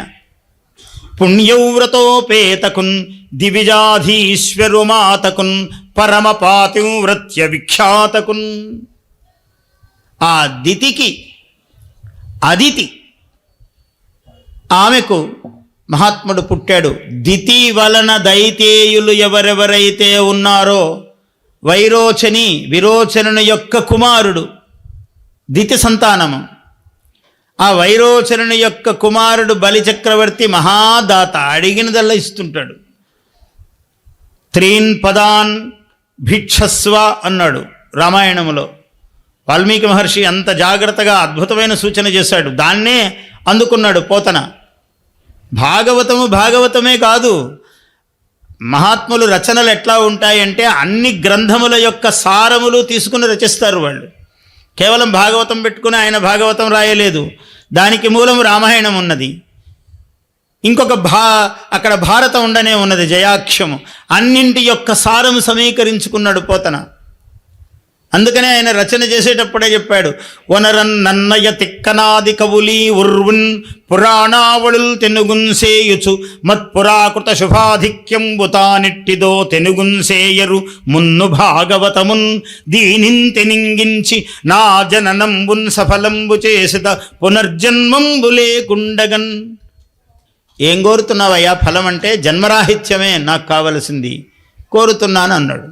అందుకని దీన్ని 3 పదాన్ 3 అడుగులు కోరవయ్యా, నువ్వు రూపముగా నువ్వు పుట్టి బలిచక్రవర్తిని నియమించు. ఆయన మొత్తము స్వర్గాది అన్ని లోకములను జయించాడు. అందరినీ దేవతా మండలిని బంధించాడు. ఆయన తేజస్సు చేత, దాతృ మహిమ చేత అందరినీ బంధించాడు. ఇటువంటి పరిస్థితిలో నీవేదో మాయోపాయము చెయ్యకపోతే మా వంటి వాళ్ళ పరిస్థితి ఏముంది స్వామి అని ప్రార్థిస్తే వాళ్ళ ప్రార్థనగా కశ్యపుడు ప్రార్థించాడు. ఆ కశ్యపుడి ప్రార్థనను స్వీకరించి అదితి కశ్యపుల గర్భవాసములో వామనుడు మహానుభావుడు పుట్టాడు. నీవు పుట్టడము చేత ఇది సిద్ధ ఆశ్రమం అనే పేరు దీనికి సార్థకత్వం వస్తుంది. మహానుభావ, మహావిష్ణు ఇట్లా అనుగ్రహించు అని కశ్యపుడు ప్రజాపతి కోరాడు. తథాస్తు అన్నాడు విష్ణువు. విష్ణువు పుట్టాడు. 3 అడుగులు కోరాడు. బ్రహ్మాండములు కొలిచాడు.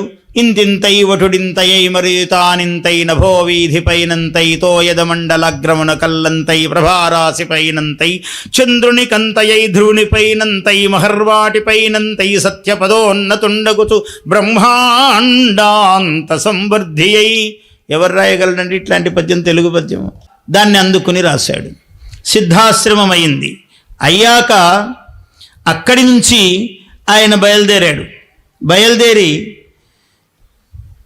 మిథిలా నగరానికి తీసుకెళ్ళాడు రామలక్ష్మణులను. మిథిలా నగరానికి తీసుకువెళుతూ ఉంటే, తీసుకెళ్ళిన తర్వాత ఆయన చూశాడు, జనకుడికి భయం. ఈయనని చూస్తే మహాతాపసి, కోపాగ్రగణ్యుడు, ఎప్పుడు కోపం వస్తుందో తెలియదు విశ్వామిత్రుడికి.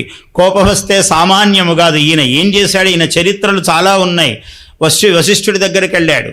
వశిష్ఠుడు నాకన్నా ఎందుకు గొప్ప అని చూశాడు. బ్రహ్మతేజో బలం బలం అని కదా అనుకున్నాడు. వెళ్ళాడు. 100 మంది కుమారులుంటే అందరినీ సంహరించేశాడు. వశిష్ఠునికి 100 మంది కుమారులను సంహరించి ఆయన ఇంటికి వెళ్ళాడు. ముఖ వికారము ఒక అణువైనా మనోవికారము కానీ ముఖ వికారము కానీ లేకుండా, మహర్షి రండి కూర్చోండి అని అర్ఘ్యపాద్యాదులిచ్చి గౌరవించాడు వశిష్ఠుడు. ఇంకా కోపం రగిలిపోతూ ఉంది. 100 మందిని చంపితే ఇట్లా మాట్లాడతాడా నాతో? ఏమయ్యా నువ్వు ఇట్లా చేసావు అని కదా అనాలి కనపడగానే. అనటం లేదు, పైగా గౌరవిస్తూ ఉన్నాడు. అన్నీ ఇచ్చాడు. అంత గౌరవించిన తర్వాత తనకు తానకే సిగ్గు అనిపించింది. నేను వశిష్ఠుణ్ణి ఎప్పుడవుతాను? ఇట్లా కదా కావాలి అనుకున్నాడు. అవమానితుడై వెనక్కొచ్చాడు. ఆయన అనేకాస్త్రములు ప్రయోగించాడు. ప్రయోగిస్తే వశిష్ఠుడి బ్రహ్మదండం ఉన్నది, ఇలా చేయి పెట్టుకునేది. దీనికి ఏం మహిమ ఉండదు, మంత్రములో మహిమ ఉంటుంది. కానీ దండం ఇలా పెట్టుకుని కొన్ని సంవత్సరాలు అలా అలా అలా యుగాలు చేసేటప్పటికి దీనికి కూడా శక్తి వచ్చింది. ఆ వశిష్ఠుడి మంత్రదండమే విశ్వామిత్రుని యొక్క అతిలోకములైనటువంటి మహాస్త్రములన్నింటినీ దండమే మింగేస్తోంది. ఆయన దాకా పోయేది దేవుడెరుగు. బ్రహ్మదండమే మింగేస్తోంది మొత్తము. అప్పుడు ఆయనకు ఓహో వశిష్ఠుడు సామాన్యుడు కాదు. ఎందుకంటే దయా, బ్రాహ్మణుడు కావాలంటే దయా దయా దయా, శుచి శుచి శుచి, శౌచము, సత్యము సత్యము సత్యము, ఈ అన్ని గుణాలు మూర్తీభవించి ఉన్నాడు వశిష్ఠుల వారు. ఆయన్ని జయించడం ఎట్లా సాధ్యం? అందుకనే ఈయన చిట్ట చివర బ్రహ్మర్షి, మహర్షి పదము నుంచి బ్రహ్మర్షి అయ్యావయ్యా నువ్వు అన్నాడు బ్రహ్మదేవుడు. బ్రహ్మదేవుడన్నా తృప్తి లేదు, ఈయనకు వశిష్ఠుడు బ్రహ్మర్షి అని పిలవాలి. ఆయనకు అంత పట్టుదల. బ్రహ్మర్షి అని వశిష్ఠుడు పిలిస్తేనే పిలిచినట్లు. వశిష్ఠుడి కన్నా గొప్పవాడు కదా బ్రహ్మదేవుడు మరి. కానీ బ్రహ్మదేవుడు చెప్పినా ఆయనకు తృప్తి లేదు. మామూలుగా లోకంలో అంటుంటాం కదా, వీడు బ్రహ్మదేవుడు చెప్పినా వినడండి అని. ఈ మూర్ఖుల విషయం అది వేరే. ఆయన చెప్పిన తృప్తి లేదు, వశిష్ఠుడే చెప్పాలి, అంత పట్టుదల. అట్లాంటి వాడు వచ్చాడు మిథిలా నగరానికి. భయము, వణుకు ఈయనకు. ఈయన ఇటువంటివి చేశాడు, అటువంటివి చేశాడని ఆయన కథాగానమంతా చేశాడు. జనకుడు జాగ్రత్తగా, అయ్యా నాకొక్కసారి ఏతద్దర్శయ భద్రంతే కృతకామౌ నృపాత్మజౌ భూతలాత్ ఉత్థిత సాతు వ్యవర్ధత మమాత్మజ. 2 విధాలుగా చెప్పాడు. అయ్యా మీ దగ్గర ఆ శివధనుస్సు ఉంది కదా, ఒక్కసారి ఈ పిల్లలకు రామలక్ష్మణులకు చూపించు, చూస్తారు పిల్లలు అన్నాడు. ఈ సీతాదేవి ఉన్నదే, ఈమె భూతలాదు ఉత్థిత సీత, భూతలము నుంచి పుట్టినటువంటి మహనీయురాలు ఈమె, అయోనిజ అని ఆమె గొప్పతనము ఒకవైపు చెప్పాడు. ఇలా 2 విశేషాలను ఏకత్ర సమన్వయము చేసి ఆయనకు చూపించాడు. చూపిస్తే ఆయన ఏం చేశాడు మహానుభావుడు? అయ్యా నేను తదేతత్ మునిషార్దూల ధను పరమభాస్వరం, మహా తేజోభూయిష్టమై ఉన్నది. ఇది ఎలా వచ్చింది? నిరీశ్వర యాగం చేశాడు దక్షుడు. చాలామంది విష్ణు భక్తులకు అందరూ ఉండరు, కొందరు ఉంటారు. అంటే అపరిపూర్ణమైన జ్ఞానము, వాళ్లకు శివద్వేషం ఉంటుంది విపరీతముగా. ఏమిటయ్యా అంటే వాడు లోకమంతా సమానం అని చెప్తాడు, కానీ శివుడి గణము కనపడితే మాత్రము వాళ్ళకి సమత్వం ఉండదు. ఇంకేమి సమత్వము? శివుడే నచ్చకపోతే, కామాక్షీదేవి నచ్చకపోతే, గణపతి నచ్చకపోతే, కుమారస్వామిని మెచ్చకపోతే నీ సమత్వం ఎక్కడ? ఏట్లో వేయడానికి పనికిరాదు. శివద్వేషముతో ఊగిపోతూ ఉంటారు. అటువంటి వాడు దక్షుడు, మూలస్వరూపం వీళ్ళందరికీ. ఆయన దక్షుడు అంటే సమర్థుడు. అసలు ప్రజాపతులలో అంత గొప్పవాడు ఇంకొకరు లేరు. అంత గొప్పవాడు దక్షుడు. బాగానే ఉంది, అంతా సమర్థుడేనండి. బ్రహ్మాశిరః విష్ణురు హృదయగం. రోజు గాయత్రిలో ఏం చెప్తాము? ఈ మంత్రం తోచదు వాళ్లకు, ద్వేషం ఉన్న వాళ్లకు. బ్రహ్మాశిరః, బ్రహ్మశిరస్సు అన్నాడు. విష్ణురు హృదయగం, విష్ణువు హృదయం అన్నాడు. రుద్రశిఖ అన్నాడు. రుద్రుడు శిఖ అంటే బుద్ధిస్థానము. రుద్రుడు ఉండేది ఈ బుద్ధి బ్రహ్మరంధ్రము దగ్గర. ఈ బుద్ధి మెదడు ఎక్కడుంటుందో ఇది రుద్రస్థానము. అంటే ఎవడైతే రుద్ర శివద్వేషం ఉంటుందో వాడికి బుద్ధి హైన్యము, వివేకము లేదు అని అర్థం. సూక్ష్మమైన అర్థం అది. అదే జరిగింది దక్షుడు. అది దక్షుని వల్ల నేర్చుకోవలసింది. ఇది మన వ్యాఖ్యానము కాదు, ముని వ్యాఖ్యానము, మహాత్ములు చెప్పినది. ఎప్పుడైతే నిరీశ్వర యాగం చేశారో పరమశివుడు ఉగ్రుడయ్యాడు. మొత్తము గాంధీవం తీశాడు ఆయన. పినాకము అజగబంధను మహాసర్పాకారంలో ఉంటుందట. అంత సర్పమును ఎవరు పట్టుకోగలడు ప్రపంచంలో? శివుడు తప్ప. ఆయన పట్టుకున్నాడు దాన్ని. పట్టుకుని ఒక్కసారి ఇలా యుద్ధం చేయడానికి సిద్ధమయ్యాడు. మొత్తము ఈ శివద్వేషులందరినీ కూడా ఒక్కసారి సంహరిస్తానని లేచాడు ఆయన వీరభద్రుడై. అందరూ వణికిపోయారు. పాహిమాం పాహిమాం ప్రభో పరమేశ్వర అని పాదాల మీద పడ్డారు. చాలా శీఘ్ర వరప్రసాది. వెంటనే ఆయన కరుణాన్వితుడైపోయాడు. సరే పోండి, మిమ్మల్ని రక్షిస్తున్నానని ఆ ధనుస్సు ఇలా విసిరేశాడు. తీసుకోపోండి అని దేవతలకు ఇచ్చేశాడు. ఆ విల్లును ఇస్తే ఆ దేవతల నుంచి మా పూర్వులు, ఆ మహర్షికి విశ్వామిత్రుడికి తెలియదని కాదు, ఆ పిల్లలకు తెలియాలి కదా చెప్తున్నాడు. విశ్వామిత్రుడు సర్వజ్ఞుడు. గాయత్రి మంత్రమును దర్శనం చేసినటువంటి వాడు విశ్వామిత్రుడు. మళ్ళీ ఇవన్నీ చెప్తున్నామని ఆయన తక్కువ అనుకోకండి. గాయత్రి మంత్రమును ద్రష్ట ఆయన. మంత్రమునకు గాయత్రి వశిష్ఠుడికి దర్శనం ఇయ్యలేదు, విశ్వామిత్రుడికే దర్శనం ఇచ్చింది. అంత గొప్పవాడు విశ్వామిత్రుడు. రామావతారములో గురువు అయినటువంటి వాడు. అందువల్ల ఆయన జ్ఞాని కాబట్టి వీళ్ళు పిల్లలకు తెలియాలని ఇవన్నీ చెప్పాడు. అక్కడ దేవతలకు వచ్చినటువంటి ఆ శివధనుస్సు మా పూర్వులకు దేవతలు అనుగ్రహముతో ఇచ్చారు. అటువంటి ఆ శివధనుస్సు ఇదిగో ఇక్కడున్నది. ధనుఃపశ్య, ధనుర్దర్శయ. వీళ్ళిద్దరికీ నృపాత్మజో ఇవ్వండి, ఒకసారి చూపించండి అని విశ్వామిత్రుడు అడిగితే ఇది ఇలా ఇలా వచ్చింది అని దాని యొక్క గొప్పతనాన్ని, సీతాదేవి గొప్పతనాన్ని రెండింటినీ ఆకళించి చెప్పాడు మహానుభావుడు. చెప్పిన తర్వాత సరే ఆయన అన్నాడు, యద్యస్య ధనుషో రామ కుర్యాత్ ఆరోపణం యది. ఈ ధనుస్సును గనక ఒకవేళ రామచంద్రుడు కనుక దీన్ని ఎక్కుపెట్టగలిగినట్లయితే, స్పష్టంగా చెప్పాడు, యద్యస్య ధనుషో రామ కుర్యాద్ ఆరోపణం యది సుతాం అయోనిజాం సీతాం దద్యాం దాశరథేరహం. అయోనిజ అయినటువంటి సీతాదేవిని ఈయనకిచ్చేస్తాను నేను, ఆయన గనక ఎక్కువ పెట్టినట్లయితే అన్నాడు. సరే చూపించాడు. సభ అంతా ఏర్పాటైనది. ఎవరెవరో ప్రయత్నం చేశారు, ఎవరి వల్ల కాలేదు. ఇదం ధను వరం బ్రహ్మన్ సంస్పృశామి పాణినా. స్వామి నేను దీన్ని ముట్టుకుంటాను గురువుగారు అన్నాడు. యతిష్యే తోలనే పూరణే తథా అన్నాడు. దీన్ని పట్టుకోవడానికి ఎక్కువ పెట్టడానికి ప్రయత్నిస్తాను అన్నాడు. త్యాగరాజస్వామి ఎంత గొప్పగా రాశాడు.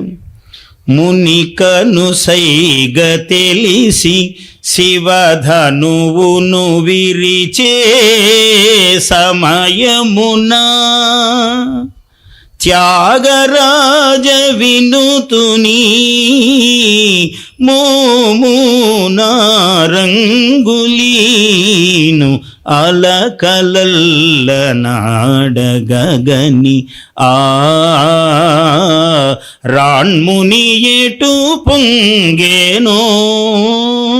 ఆ మునిరాజు ఎంత సంతోషించాడో. ఆ అలకలు అల్లల నాడగా త్యాగరాజస్వామికి దర్శనమిచ్చాడు స్వామి. ఎలా రాయగలుగుతారు? నల్లని వాడు పద్మనయనంబులవాడు కృపారసంబుపై జల్లెడువాడు మౌళి పరిసర్పిత పింఛమువాడు నవ్వు రాజిల్లెడు మోవాడొకడు చెల్వల మానధనంబు తెచ్చనో మల్లియలారా ఈ పొదల మాటున లేడు గదమ్మ చెప్పరే. ఎలా రాస్తాడు పోతన అట్లాంటి పద్యాన్ని? కృష్ణాయ వాసుదేవాయ గోవిందాయ నమో నమః నందగోపకుమారాయ. వ్యాసుడు ఎట్లా రాశాడు? పోతనెట్లా రాశాడు? త్యాగరాజస్వామి ఎట్లా రాశాడు? మహాత్ములకు దర్శనమిచ్చాడు రాముడు. అలకలు, ఈ ముంగురులు అల్లలాడగా ఆ చిరుగాలికి కదులుతూ ఉన్నాయిట. ఆ రాణ్ముని ఎటు పొంగెనో, ఎంత ఆనందించాడో ఆ జనక మహారాజు. ఆ రాణ్ముని, మునిరాజు విశ్వామిత్రుడు కూడా ఎంత ఆనందించాడో ఆ దృశ్యము చూడడానికి. ముని కనుసైగ తెలిసి ఇలా అన్నాడు ఆయన, అంతే, ఏం చెప్పలేదు. అనగానే అందుకున్నాడు ధనుస్సు. ధనుర్బభంజ విరిచేశాడు. పట్టుకోగానే విరిగిపోయింది. ఎందుకంటే ఆయన శివానుగ్రహము ఉన్నది రాముడికి. శివుడు సంపూర్ణమైన అనుగ్రహశాలి అయి ఉన్నాడు ఆయన ఎడ. ఎందుకంటే వాళ్ళిద్దరూ వేరు కాదు. శివుడే విష్ణువు, విష్ణువే శివుడు. శివస్య హృదయం విష్ణు, విష్ణోస్య హృదయం శివ. యథాంతరన్న పశ్యామి తథా మే స్వస్తిరాయుషి అన్నాడు. ఎంత భేదము చూడకపోతే అంత నీ ఆయుస్సు పెరుగుతుందిరా అన్నాడు. చూడండి, ఈ ద్వేషం అన్నది ఆయుస్సు తరిగే పని, అది చేసుకోవద్దన్నాడు. జాగ్రత్తలు చెప్పారు. అట్లా ఇద్దరు ఏకస్వరూపులు. ఇద్దరు, ఆయన హృదయంలో ఈయన ఉన్నాడు, ఈయన హృదయంలో ఆయన ఉన్నాడు. ఇద్దరు ఒకరికొకరు. అందువల్ల అటువంటి సీతా కళ్యాణ ఘట్టము ఏదైనా విరిగింది అంటే ఇక్కడ విరగటమే మంగళము. విరగటమన్నది మామూలుగా వేరొక చోట అది శుభము కాదు, కానీ ఇక్కడ విరగటము శుభమైనది. శివానుగ్రహం, అది రామానుగ్రహం. అందువల్ల ధనుర్బభంజ ఆయన మధ్యలోకి విరిగిపోయింది సరిగ్గా. అది ఈ మూలకో ఆ మూలకో కొస ఏదో వినిగిపోలేదు, మధ్యలోకి సరిగ్గా రెండుగా విరిగినది. ధనుర్బభంజ ఆయన ముట్టుకొని ఒక్కసారి ఇలా ఎక్కుపెట్టి ఇలా లాగేటప్పటికీ అది సరిగ్గా మధ్యలోకి, అది శివ సంకల్పముతో జరిగినది. ధనుర్బభంజ అన్నాడు. అటువంటి ధనుస్సు విరిగిపోయింది అన్నాడు. కళ్యాణం జరిగింది, సీతా కళ్యాణం. అసలు ఈ బాలకాండే అద్భుతం అండి. ఎక్కడ పట్టుకున్నా ఒక వామనావతార ఘట్టం. ఇంకా మధ్యలో చాలా చెప్పాడు. ఆ విశ్వామిత్రుడు వెళుతూ దారిలో చూపిస్తూ ఆయన ఆ గంగా నది దాటుతూ ఉంటే, ఏమిటి ఈ గంగ? సరయూ నది. సరయూను దాటి గంగను కలిసే చోటికి వస్తూ ఉండగా ఆ జలములలో ఒక విధమైనటువంటి కంపము, ఒక ఒడిదుడుకులు ఏర్పడుతూ ఉన్నాయి. ఎందుకు ఈ జలం ఇలా కంపిస్తున్నది అని అడిగారు. రాముడు అడిగాడు. అడిగితే తాటక అని రాక్షసి, దాని యొక్క ప్రభావము, దాని పూర్వజన్మ వృత్తాంతము మహాద్భుతంగా చెప్పాడు. మనకు తాటక పూర్వజన్మ ఎందుకని నేను స్పృశించలేదు, కానీ ఇక్కడ మంచి శుభ సన్నివేశములో ఏవి ముఖ్యములో, ఏవి మంచివో, ఏవి చాలా గొప్పవో అవి మాత్రమే చెబుతున్నాను నేనంటే. మీ చెవులకు అమృతాయమానములుగా ఏవి ఉంటాయో అవే చెబుతున్నాను. ఎందుకంటే తాటక పూర్వజన్మ వృత్తాంతం మనకెందుకు? మనకు వామనుడి పూర్వజన్మ వృత్తాంతం, వామనుడు ఎట్లా పుట్టాడు, ఎట్లా జయించాడు, ఎలా బలి నిగ్రహం చేశాడు, ఎలా 3 అడుగులు అడిగాడు, ఎలా కొలిచాడు, ఇది మనకు అవసరం. ఎలా సిద్ధాశ్రమం ఎందుకు గొప్పది మనకు అవసరం. ఇటువంటివన్నీ పుణ్యకథలన్నీ అవసరం. అందువల్ల వాల్మీకి మహర్షి చెప్పనిదంటూ ఒకటి ఉన్నది ఆ మహానుభావుడు. ఇలా ఒక రసనిర్భరమైనటువంటి అమృత కలశాన్ని ఈ లోకానికి అందించాడు వాల్మీకి మహర్షి, రామాయణము అనేటువంటి వ్యాజముగా. అందుకని కాళిదాసు అక్షరమక్షరము ఆయనకు పూర్తిగా శిష్యుడు. మహాకవి అని జగజ్జేగీయమానమైన కవి బృందములో అగ్రగణ్యుడుగా మహాకవి కాళిదాసు ఉన్నాడో, అటువంటి కాళిదాసు ప్రతి అక్షరము దగ్గర శిష్యుడు వాల్మీకి. క్వ సూర్య ప్రభవో వంశ క్వచాల్ప విషయామతి తితీర్షు దుస్తరం మోహాత్ ఉడిపేనాస్మి సాగరం అన్నాడు రఘువంశం వ్రాస్తూ ఆయన. నేను ఓ చిన్న తెప్ప, ఓ చెక్క ముక్క తీసుకుని సముద్రాన్ని దాటడానికి బయలుదేరితే ఎలా ఉంటుందో అల్ప విషయాలు తెలిసిన వాడిని నేను. ఏం వాల్మీకినా నేనేమన్నా రామాయణం రాయడానికి? అయినా రఘువంశం రాస్తున్నాను. మరి ఎందుకయ్యా అంత చేతగాదంటున్నావు, మళ్ళీ రాస్తున్నావు ఎందుకు? రాయక మానుకోవచ్చు కదా అన్నాడు. లేదండి, మందః కవ్యశః ప్రార్థీ గమిష్యాం యపహాస్యతాం ప్రాంశులభ్యే ఫలే లోభాత్ ఉద్బాహురివ వామనః. పెద్ద పైన ఉన్నటువంటి ఒక మంచి పండు, చాలా 6.5 అడుగు ఉండేవాడు అందుకోవచ్చు. 3 అడుగుల వాడు ఎట్లా అందుకుంటాడు? వీడు ఎగిరి ఎగిరి చేతులు ఎత్తి అలాగే ఉంది నా పరిస్థితి. వాల్మీకి రాసిన రామాయణమును నేను రఘువంశం అనే నెపంతో రాస్తున్నానంటే అలాగే. కానీ ఒక చిన్న రహస్యం ఉంది అన్నాడు. ఆయన మహాకవి కదా, మహాద్భుతంగా దాన్ని అభివర్ణనం చేశాడు, మన హృదయాలకు హత్తుకునేటట్లు చేశాడు. ఎలా రాస్తావయ్యా అన్నాడు. ఏమీ లేదయ్యా, మనవు వజ్ర సముత్కీర్ణే సూత్రస్యేవాస్తి మే గతి అన్నాడు. ఒక వజ్రం ఉంది, ఆ వజ్రాన్ని తొలవాలి అంటే ఇంకో వజ్రం కావాలి. ఆ వజ్రము అనేటువంటి మహాకవి వంశేస్మిన్ పూర్వసూరిభి అంటే వాల్మీకి మహర్షి ఆదులందరూ రాశారు కదా రామాయణము. ఆ దారి ఏర్పరిచారు. అంటే వజ్రమును ఏ సూది భేదించలేదు, ఏ దబ్బనము భేదించలేదు. దాన్ని మళ్ళీ ఇంకో వజ్రముతోనే కొయ్యాలి. ఆ చాలా పదునుగా ఉన్నటువంటి దానితో దీన్ని తొలవాలి. అలా వజ్రము ముందెళుతుంటే దానికి దారం వెళ్ళొచ్చు కదండి, దాని ఎంబడి వెనకల. వజ్రం ముందెళితే దారం వెనకలు వెళ్ళొచ్చు కదా. వజ్రము వాల్మీకి మహర్షి, నేను దారము వంటి వాడినండి, అందువల్ల అలా వెళ్ళి నేను రామాయణం రాస్తున్నాను అన్నాడు. ఎంత మహానుభావుడండి, అంత వినయం ప్రకటించాడు. కానీ సామాన్యుడా కాళిదాసు, అద్యాపి తత్తుల్య కవేరభావాత్ అనామికా సార్థవతీ బభూవ అన్నాడు. కవిహి అని లెక్కేశాడు ఒక ఆయన. కవిహి అన్నాడు. కవిహి అంటే సరే, కాళిదాస 1 కాళిదాసు అన్నాడు, 2 అన్నాడు, ఇంకేం పేరు లేదండి అన్నాడు. అద్యాపి, ఇది ఈ శ్లోకం ఎప్పటికీ కుదురుతుంది. అద్యాపి, ఇప్పటికి కూడా ఆయనకు ఈయన తర్వాత ఇంకో పేరు చెప్పడానికి లేక తత్తుల్య కవేహే అభావాత్, దీని పేరు అనామిక అన్నారు. ఈ అనామిక అన్న పేరు సార్థకమైందండి, ఆ 2వ స్థానం ఇప్పటికి కూడా లేదు, ఎవరు పుట్టలేదు కాళిదాస్ తర్వాత అన్నాడు. ఏం అద్భుతం చూడండి. ఆయన వాల్మీకి అక్షరాక్షర శిష్యుడు. ఇంకా వాల్మీకిని ఎలా ఊహించుకోవాలో చూడండి. అందుకని ఒక్క మాట మొదలుపెట్టాడు వాల్మీకి అంటే దాన్ని 1000 విధాలుగా అభివర్ణిస్తూ వెళ్ళాడు కాళిదాసు. అటువంటిది అన్ని కాండములు గొప్పవే. మానవ శరీరము షట్ కమలములు, 7వ కమలము ఎలా అయితే సహస్రదళము ఉన్నదో అలా 6 కాండములయి 7వ కాండము. మొత్తము 77 సర్గలు బాలకాండములో ఉన్నాయి. 751 శ్లోకాలు ఈ 77 సర్గలలో చెప్పాడు. మహాద్భుతమైనటువంటి ప్రణాళిక. ఇటువంటి కావ్యము, ఇటువంటి ఆది కావ్యము ప్రపంచ సాహిత్యములో ఇంకొకటి లేదు.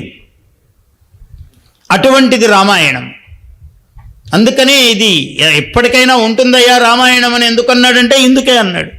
రామాయణములో చెప్పని ఒక సొగసు లేదు, లేని ఒక పాత్ర లేదు, చెప్పని ధర్మము లేదు, చెప్పని మర్మము లేదు. అందువల్ల రామాయణం అంత గొప్పది. రామస్య అయనం రామాయణం, రాముని యొక్క మార్గము అన్నాడు. సీతాయాశ్చరితం మహత్, సీతాచరిత్రమే రామాయణం అన్నాడు. సీతాదేవి వంటి అంగన ఏ మహిళామణి చూసినా 1 అడుగు తక్కువగా ఉండవలసిందే. అయితే సీతాదేవిలాగా అనాలి. ఆమె కన్నా గొప్పగా చెప్పడానికి అరుంధతి దేవి చాలదు, పార్వతీదేవి చాలదు. వాళ్ళందరూ సమానమైన స్వరూపాలతో ఉన్నవాళ్ళు. అందువల్ల ఆ అనుగ్రహం అంత గొప్పది, ఆ జంట అంత గొప్పది. సీతారాముల యొక్క జంట, ఆ ఇద్దరి యొక్క రామ అయనం ఎట్లా అన్నాడో సీతాయాశ్చరితం మహత్ అన్నాడు. ఓం తదుపగత సమాస సంధియోగం సమమధురోపనతార్థవాక్యబద్ధం రఘువర చరితం ముని ప్రణీతం దశశిరసశ్చ వధం నిశామయధ్వం వినండి అన్నాడు. తదుపగత సమాస సంధియోగం, ఆ పదాలు ఎలా వాడతాడు ఆయన. తత్ ఉపగత, చాలా ఉపగత సమాస సంధియోగం, ఎక్కడ ఏ పదాన్ని సంధి చెయ్యాలి, ఏ వాక్యమును ఎట్లా ముగించాలి. వాక్యం వాక్య విశారద, వాక్యం అనగానే వాక్య విశారద వచ్చి కూర్చుంటుంది పక్కన. ధర్మం ధర్మవిదుత్తరం ఉత్తమం అన్నాడు. ధర్మం అనగానే ధర్మవిత్ పక్కన వచ్చి కూర్చుంటుంది. లక్ష్మీవాన్ సమితింజయ శ్రీమాన్ ఇట్లా ఎక్కడ పదాలు ఒక వర్షంలాగా కురుస్తూ ఉంటాయి వాల్మీకి కవితలో. అట్లా ఆయన రచనా ప్రణాళిక వేసుకున్నాడు మహానుభావుడు. ఎందుకు ఆయన వేసుకోవడం ఏమిటి, బ్రహ్మదేవుడు ఇచ్చాడు. అందువల్ల అంత గొప్పగా కవిత్వం వచ్చింది. అందుకని అది మహత్ కవిత్వం అన్నమాట. అద్భుతమైనటువంటి కథాగమనము, దాన్ని ఆయన నిర్మాణ శైలి. 7వ కాండము ఉన్నది లేదు అనేక వివాదాలు. ఎందుకంటే సీతాదేవిని అడవికి పంపించడం అంటే అందరికీ కష్టంగానే ఉంటుంది మనస్సుకు. ఏం రాముడండి గొప్పవాడైతే అయ్యాడు కానీ మరి సీతను అంత ఇబ్బంది పెట్టాడా అని అందరికీ అనిపిస్తుంది. అందువల్ల పుటపాక ప్రతీకాశో రామస్య కరుణోరస అన్నాడు భవభూతి. పుటపాకము, రాముని కరుణరసం ఎంత గొప్పది అంటే చెప్పలేనయ్యా అన్నాడు. చాలా గొప్ప కవి భవభూతి. కాళిదాసు కూడా మెచ్చిన కవి భవభూతి. ఆయన ఉత్తర రామచరిత్రం రాశాడు సంస్కృతంలో. ఉత్తరే రామచరితే భవభూతిర్ విశిష్యతే అన్నాడు. అందరూ ఎన్నో రాయొచ్చయ్యా, కానీ ఉత్తర రామచరిత్రంలో భవభూతే, ఆయన్ని మించి ఎవరు చెప్పలేరన్నాడు. అట్లాంటి వాడు భవభూతి. పుటపాక ప్రతీకాశ, ఒక మందు, ఆయుర్వేదం మందు ఉంటుందనుకోండి, ఇది 5 ఏళ్ళు భూమిలో పెడతాడు. అగ్ని అంటే పుటము, అది బాగా ఉడికి ఉడికి ఉడికి వేగి వేగి వేగి అది బయటికి తెలియదు. రాముడు ఎంత కష్టం ఉన్నా హృదయంలోనే ఆయన శోకం ఉంటుంది, బయటికి తెలియనియ్యడు. ఎప్పుడు సస్మితో రామ, స్మితపూర్వాభిభాషి అని పేరు ఆయనకు, ఒక పెద్ద బిరుదమే ఉన్నది. ఎప్పుడు మాట్లాడేటప్పుడు చిరునవ్వుతో మాట్లాడుతుంటాడు. మామూలు కొందరు మాట్లాడుతుంటారు, బాగున్నారా అంటే ఎందుకు మొహం అట్లా పెట్టుకుని బాగున్నారా అని అడగడం ఎందుకు, వాడు బాగున్నారా అని అడుగుతూ మొహం ఇట్లా పెట్టి కళ్ళు కుంచించి ఎందుకు బాగున్నారా అని అడగటం అంటే వాడి స్వభావం అది. ఆయన అట్లనే ఉంటాడండి, ఎప్పుడు కొంచెం క్వశ్చన్ మార్క్ మొహం అంటుంటారు కొందరు లోకంలో. ఎప్పుడు నవ్వడండి ఆయన, ఎప్పుడు కూడా నవ్విస్తే పెద్ద బహుమానం ఇస్తారని. అట్లా లోకంలో అలా ఉంటారు. కానీ రాముడు ఆదర్శ పురుషుడు, స్మితపూర్వాభిభాషి, ఎప్పుడు చిన్న నవ్వడు. స్మితం, మందస్మితం, పెదవులు కొంచెం ఇలా విచ్చుకుంటాయి అంతే. చాలా గొప్ప నవ్వు అది. స్మితపూర్వాభిభాషి అన్నాడు. రామో ద్విర్నాభిభాషతే, 2 సార్లు మాట్లాడ్డయ్యా అన్నాడు. 2 సార్లు ఆశ్రయం ఇయ్యాడు అన్నాడు. ఎందుకయ్యా అంటే, 2వ ఇయ్యాడా అంటే అసలు ఒకసారి ఇస్తే చాలు, 2వసారి ఇచ్చే అవసరం లేదు. రామో ద్విర్నా అభిసంధత్తే అన్నాడు. 2 సార్లు బాణం వేయడు అన్నాడు. ఏమయ్యా 2వసారి చేత కదా, బాణాలు లేవా అంటే కాదు, ఒకసారి వేసాక ఏం ఉండదు వేయడానికి, అక్కడ మళ్ళీ వేసే అవసరం లేదు. అందుకని 2వసారి వరం ఇచ్చే అవసరం లేదు, 2వసారి బాణం వేసే అవసరం లేదు. అటువంటి వాడు రాముడు అన్నాడు. మరి ఆ కథావర్ణనము చేస్తుంటే శరీరం ఇలా ఇలా అణువణువు ఉప్పొంగిపోతూ ఉంటుంది. ఓ పాల సముద్రము చంద్రుని చూస్తే పొంగినట్లు రామచంద్రుని చూస్తే పొంగుతుంది హృదయం. ఏ మనిషికైనా పొంగుతుంది, ఏ కవికైనా పొంగుతుంది. అది రామాయణం యొక్క రహస్యం అన్నాడు. అటువంటి ఎప్పుడైతే ధనుర్బభంజ 2గా విరిగిపోయినదో కళ్యాణ ముహూర్తము అక్కడికి కలిసి వచ్చినది అన్నాడు.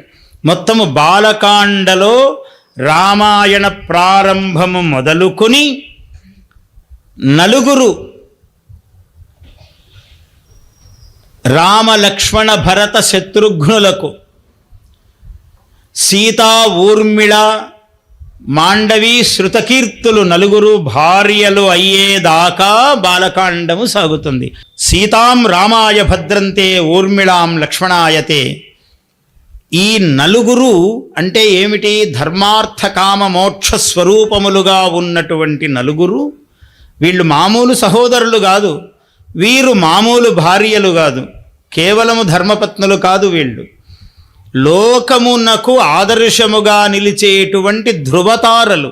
ఈ 4 జంటలు ప్రపంచానికి ఒక అద్భుతమైనటువంటి స్వరూపాన్ని అందిస్తున్న వాళ్ళు. రాముని యొక్క ప్రతి కదలిక ఒక అద్భుతమే. రామాయ రామభద్రాయ రామచంద్రాయ వేధసే రఘునాథాయ నాథాయ సీతాయా పతయే నమః. రామాయ, రాముడికి నమస్కారం, మామూలుగా ఉన్నాడు, నిర్వికార నిరంజన అన్నట్టు. రామభద్రాయ, భద్రమూర్తి ఆయన, సర్వమంగళోపేతుడు, సర్వసామ్రాజ్య చక్రవర్తి రాముడు. రామభద్రాయ అన్నాడు. సింహాసనం మీద కూర్చుంటే సరిపోయిందా అండి? కూర్చుని పరిపాలన ఎట్లా చేశావు అనేది కదా నాయన ఉండేది రహస్యము. రామచంద్రాయ అన్నాడు. అంటే చంద్రుడు ఎట్లా ఉంటాడు? వెన్నెల, చల్లని వెన్నెల. అందుకని రామచంద్రుడు అయ్యాడు పరిపాలనము చేత. ఎదివా జానకీమపి ఆరాధనాయ లోకస్య ముంచతో నాస్తిమే వ్యధ అన్నాడు ఉత్తర రామచరిత్రంలో. ఎదివా జానకీమపి అన్నాడు. ప్రాణాన్, సింహాసనము ప్రాణములు అన్నాడు. సింహాసనము లెక్కే లేదు ఆయనకి, ప్రాణములు కూడా వదులుతానన్నాడు. ప్రాణముల కన్నా కష్టమైనది సీతాదేవి, ఆమెను వదలడు. ఎదివా జానకీమపి అన్నాడు, ఆ మాట కూడా అన్నాడు. అవసరమైతే జానకీదేవిని కూడా వదిలేస్తాను, ప్రజారక్షణార్థం, ప్రజాక్షేమార్థం అన్నాడు. ఇవాళ పరిపాలకులు మొత్తం తిరగబడింది, ఆయన ఎవరినైనా వదిలేస్తాడండి, కుర్చీ మాత్రం వదలడండి ఏం చెప్తుంటారు మనకు లోకంలో. అన్నీ కూడా వాళ్ళ మీద ఛలోక్తులు వక్రోక్తులు చెప్తూ ఉంటారు ప్రపంచంలో. ఆయన నువ్వు ఏం కావాలని తీసుకోండి, ఆయన నెత్తి మీద 10 కొట్టండి ఏమనుకోడు, కుర్చీలో మాత్రం లేవడండి ఆయన. అంతే, కుర్చీ అంటే ఏమి ప్రేమ, ఆ దానికోసము చెయ్యని అకృత్యముల, మాట్లాడని అబద్ధముల, ఇటువంటి లోకానికి కదా రాముడు కావాలి. ఎందుకు కావాలి రాముడు? ఇక వీళ్ళ కోసం రాముడు కావాలి. ప్రతి కదలిక రాముడు. రామచంద్రాయ వేధసే అన్నాడు, పరబ్రహ్మమయ్యా అన్నాడు. ఆయన ఇది అదిని ఏం చెప్తామయ్యా, అన్ని సర్వ ప్రాణిజాలమునందు, అక్కడ మనుష్యుల యందు కాదు, స్త్రీల యందు కాదు, రెండూ కానివారి యందు కాదు, క్రిమి కీటకాదుల యందు, సమస్త స్వరూపముల యందు ఆయన ఆత్మారాముడై వెలుగొందుతున్నాడు. వేధసే రామాయ రామభద్రాయ రామచంద్రాయ వేధసే రఘునాథాయ, అసలు వంశమునకు కీర్తి తెచ్చినవాడండి. నాథాయ, అసలు నీకు నాకేమిటి, లోకానికంతా నాథుడే. ఇన్ని తెచ్చి ఎక్కడ ముడిపెట్టాడంటే సీతాయాపతయే నమః. ఆయన సీతాపతి అయ్యా. గొప్పతనమంతా ఎక్కడుందంటే ఆయన పరబ్రహ్మ కావటంలో లేదు, రామభద్రుడు కావటంలో లేదు, రామచంద్రుడు కావటంలో లేదు. అన్ని రూపాలు తీసుకొచ్చి అమ్మవారి కొంగుకు ముడి వేశారు. సీతాయాపతయే నమః. అది రామచంద్రుడు అంటే.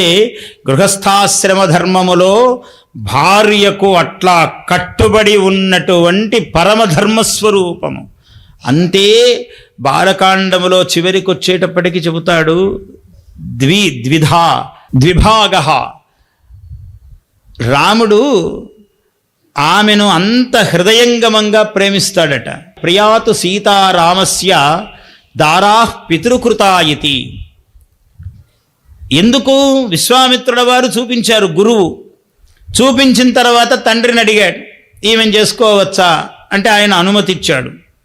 ఎవరు? గురువుగారు అడిగారు, నాన్న నేను ప్రేమించాను, నేను చేసుకుంటానని ఈయన అడగలేదు, గురువుగారు అడిగారు. ఇలా జరిగినది ధనుర్భంగము, ఇది ఇలా జరుగుతున్నది, మీ అంగీకారం ఏమన్నాడు. తథాస్తు అన్నాడు. ఆయన మహానుభావుడు, ఆయనకి ఇవన్నీ తెలుసు దశరథుడు కాబట్టి సరే అన్నాడు. అన్న తర్వాత ఇలా వీళ్ళందరూ ఒప్పుకున్నారని రాముడికి సీత ఇష్టమట. గుణాత్ రూపగుణాచ్చ. ఎంత గొప్పగా చెప్పాడు వాల్మీకి, బాలకాండం చివరిలో చెప్తాడు. గుణాత్ రూపగుణాత్ దారాః పితృకృతా ఇతి. ఈమె తండ్రి చేత గురువు చేత అంగీకరింపబడిన సంబంధమని సీత మీద ప్రేమట రాముడికి. దాని మీద ఏమైంది? తతో ప్రీతిర్వ్యవర్ధత, ఇంకా ప్రేమ పెరిగింది. ఎందుకు? గుణాత్, ఆమె గుణముల వలన. రూపగుణాత్, పరమ సౌందర్య రాశి కావటము వలన. ముందు పెద్దలు ఒప్పుకున్నారని, వాళ్ళు కూర్చిన సంబంధమని, తర్వాత ఆమె గుణగరిష్ఠయని, రూపగుణాత్ తర్వాత రూప సౌందర్య లావణ్యవతి అని ఇలా చెప్పాడు. ఎంత గొప్పగా చెప్పాడు చూడండి. మహాతల్లికి అర్థం కాలేదు. ఆమె ఏదో విషవృక్షం రాస్తూ దారాహ పితృకృతాయితి అని అంటే, దారాహ అంటే భార్యలు చాలామంది ఉన్నారు రాముడికి అని రాసింది ఆమె. దారాహ అంటే సంస్కృతం చదువుకోవాలి, అందుకే దారాహ, దారా స్త్రీ, పుంభూముని అన్నాడు. దారాహ పుంభూముని శబ్దము నిపాతము చెయ్యబడినది. దారాహ శబ్దము భార్య అని చెప్తే భార్య, భార్యే, భార్యాహ. భార్య ఒకటి, ఇద్దరు భార్యలు భార్యే, భార్యాహ అనేక మంది భార్యలు అంటే ఇలా ఉంటుంది శబ్దము. కానీ దారాహ శబ్దం అన్నది పుంలింగము, నిత్య బహువచనాంతము అన్నాడు. ఇది వ్యాకరణము. ఇది తెలిస్తేనే రామాయణం అర్థమవుతుంది. దారాహ అంటే భార్యలు చాలామంది ఉన్నారండి అని రాయాల్సి వస్తుంది అజ్ఞాన వశము చేత. అందుకని అలా కాదు. దారాహ అంటే భార్య అనే అర్థమే. పుంలింగం ఇచ్చాడు. మామూలుగా స్త్రీలందరికీ సమానత్వం అంటుంటారు. వాల్మీకి ఎప్పుడో చెప్పాడు, నీకన్నా ఒక ఆకు ఎక్కువరా అన్నాడు ఆయన. దారాహ అన్నాడు. బహువచనం ఇచ్చాడు, పుంలింగం ఇచ్చాడు శబ్దానికి. అందువల్ల ఇంతకన్నా గొప్పది అన్నాడు. దారాహ పితృకృతా ఇతి, పెద్దలు ఏర్పరిచిన సంబంధము అని. ప్రియాతు సీతారామస్య, ఆమె ప్రియ భార్య అయినది, రాముడికి ప్రియురాలైనది. గుణాద్ రూపగుణాచ్చ, ఇంకా గుణముల చేత రూపగుణముల చేత ఇంకా ఇంకా తతో ప్రీతిర్వ్యవర్ధత, ఆమె యందు ఇంకా ఇంకా ఇంకా ప్రేమ పెరిగిపోయింది ఆయనకి ఈ 2 కారణముల చేత. ఇది ఇంత అద్భుతంగా రామాయణ శిఖరములో, బాలకాండ శిఖరములో అద్భుతమైనటువంటి రూపమును చూపిస్తూ ఎన్ని రాముణ్ణి ముట్టుకుంటే కథ, రాముణ్ణి తలుచుకుంటే కథ. అందుకని ఏలుకుంటే పాట మేలుకుంటే పాట అన్నాడు కృష్ణశాస్త్రి దేవులపల్లి. ఎంత అద్భుతంగా అంటే స్వామి గురించి కథలంటే కోకొల్లలు. అసలు ఒకటేమిటి రెండేమిటి, ధనుస్సు పట్టుకొని ఇట్లా లాగాట ఒక్కసారి రాముడు యుద్ధంలో. ఏం చేశాడు? అందరూ యుద్ధవీరులే, కానీ రాముడు వేరు, రాముడి ప్రత్యేకత వేరు. ఆకర్ణాంతము ఇలా లాగాడట. ఎవరి మీద లాగినా ఆయన బాణం అట్లే వేస్తాడు, మళ్ళీ వాడు లేచే పరిస్థితి ఉండదు. వాడు కాదు, ఆ ప్రాంగణం అంతా రాక్షస మూక. ఒక్క బాణము చేత జనస్థానములో 14,000 రాక్షస సమూహమును ఒకే ఒక బాణము చేత సంహరించిన వాడు రాముడు. అందువల్ల ఆయన పరాక్రమం ఇట్లా అట్లా అని వర్ణించడం సాధ్యం కాదు. అందుకనే ఆయన ఒక్కసారి బాణం ఇలా లాగాడట. లాగితే నాలాంటి వాడు ఎవడో కవి చూశాడు. కవి చూసి 2 చేతులు మాట్లాడుకుంటున్నాయండి అన్నాడు. కవికి వినపడతాయి అవన్నీ, మనకు తర్వాత తెలుస్తాయి. ఏం మాట్లాడుకుంటున్నాయండి అన్నాడు. ఏం లేదండి, ఆ చెయ్యి రామే బాహుబలం వివృణ్వతి రణే వామో అబ్రవీత్ దక్షిణం, ఈ ఎడమ చెయ్యి కుడి చేత్తో అంటోందట. ఇలాగదా లాగుతాడు, ఎడమ చెయ్యి ముందుకెళ్ళింది, కుడి చెయ్యి ఇక్కడ వెనక్కి వెళ్ళింది చెవి దాకా. ఏమయ్యా నువ్వు కుడి చెయ్యి, ఇంత అన్యాయమా? భోగే కర్మణి భోజనే చ పురతః, భోజనం అంటే ముందు నువ్వు పోతావు, ఎవడన్నా తాంబూలం ఇస్తాడంటే ముందు పోతావు, ఒకడికి ఇవ్వాలంటే ముందుకు పోతావు, ఏ చందనం రాసుకోవడానికి ముందు కుడి చేయి జాచుతావు, అన్నిటికీ నువ్వు ముందు పోయి యుద్ధం వచ్చినప్పుడు మాత్రం నన్ను ముందుకు దోసి నువ్వు వెనక్కి పోయావు, ఏమైనా నువ్వు చేసే పని బాగుందా అన్నదట. భోగే కర్మణి భోజనే చ పురతః యుద్ధే కథం లజ్జసే, సిగ్గన్న లేదా నీకు ఇట్లాంటి పని చేయడానికి? యుద్ధం వచ్చినప్పుడు మాత్రం ప్రతి దానికి ముందు పరిగెత్తి ఈ పనికి మాత్రం నన్ను దెబ్బలు తగిలితే నీకు తగలాలి, నేనేమో వెనక్కి ఉండాలని వెనక్కి పోతావా నువ్వు అని అన్నదట. సోప్యన్యం పునరబ్రవీత్ నహి నహి, అప్పుడు ఈ కుడి చేయి మళ్ళీ ఎడమ చేత్తో అన్నదట. లేదయా, అలా అపార్థం చేసుకోవద్దు. నహి నహి ప్రష్టుం జగత్స్వామినం, నేను స్వామిని చెవి దగ్గరికి వెళ్ళానంటే ఏదో ఒకటి అడగడానికి వెళ్ళానయ్యా, నేను ఊరికే వెనక్కని రాలేదు. నహి నహి ప్రష్టుం జగత్స్వామినం ఛింద్యాం రావణ వక్త్ర పంక్తిం అథవా ఏకైకమేవ అధునా. ఇవాళ యుద్ధనీతి ఏమిటండి? రావణుడితో కదా యుద్ధము, ఏదో మామూలు వాడితో కాదు.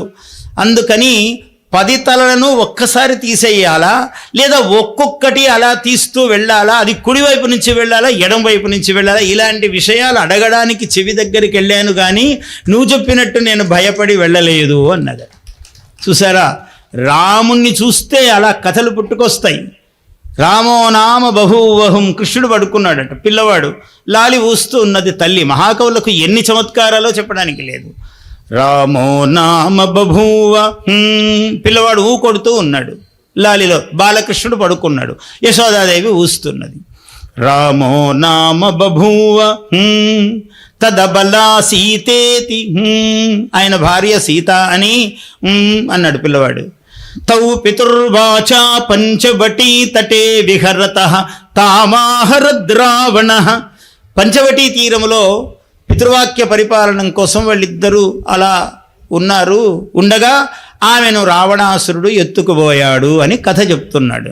కృష్ణే నేతి పురాతనీం నిజ కథామాకర్ణ్యమాత్రేరితాం, ఈయన మళ్ళీ జన్మ అయిపోయింది, రాముడుగా కృష్ణుడుగా అవతరించాడు.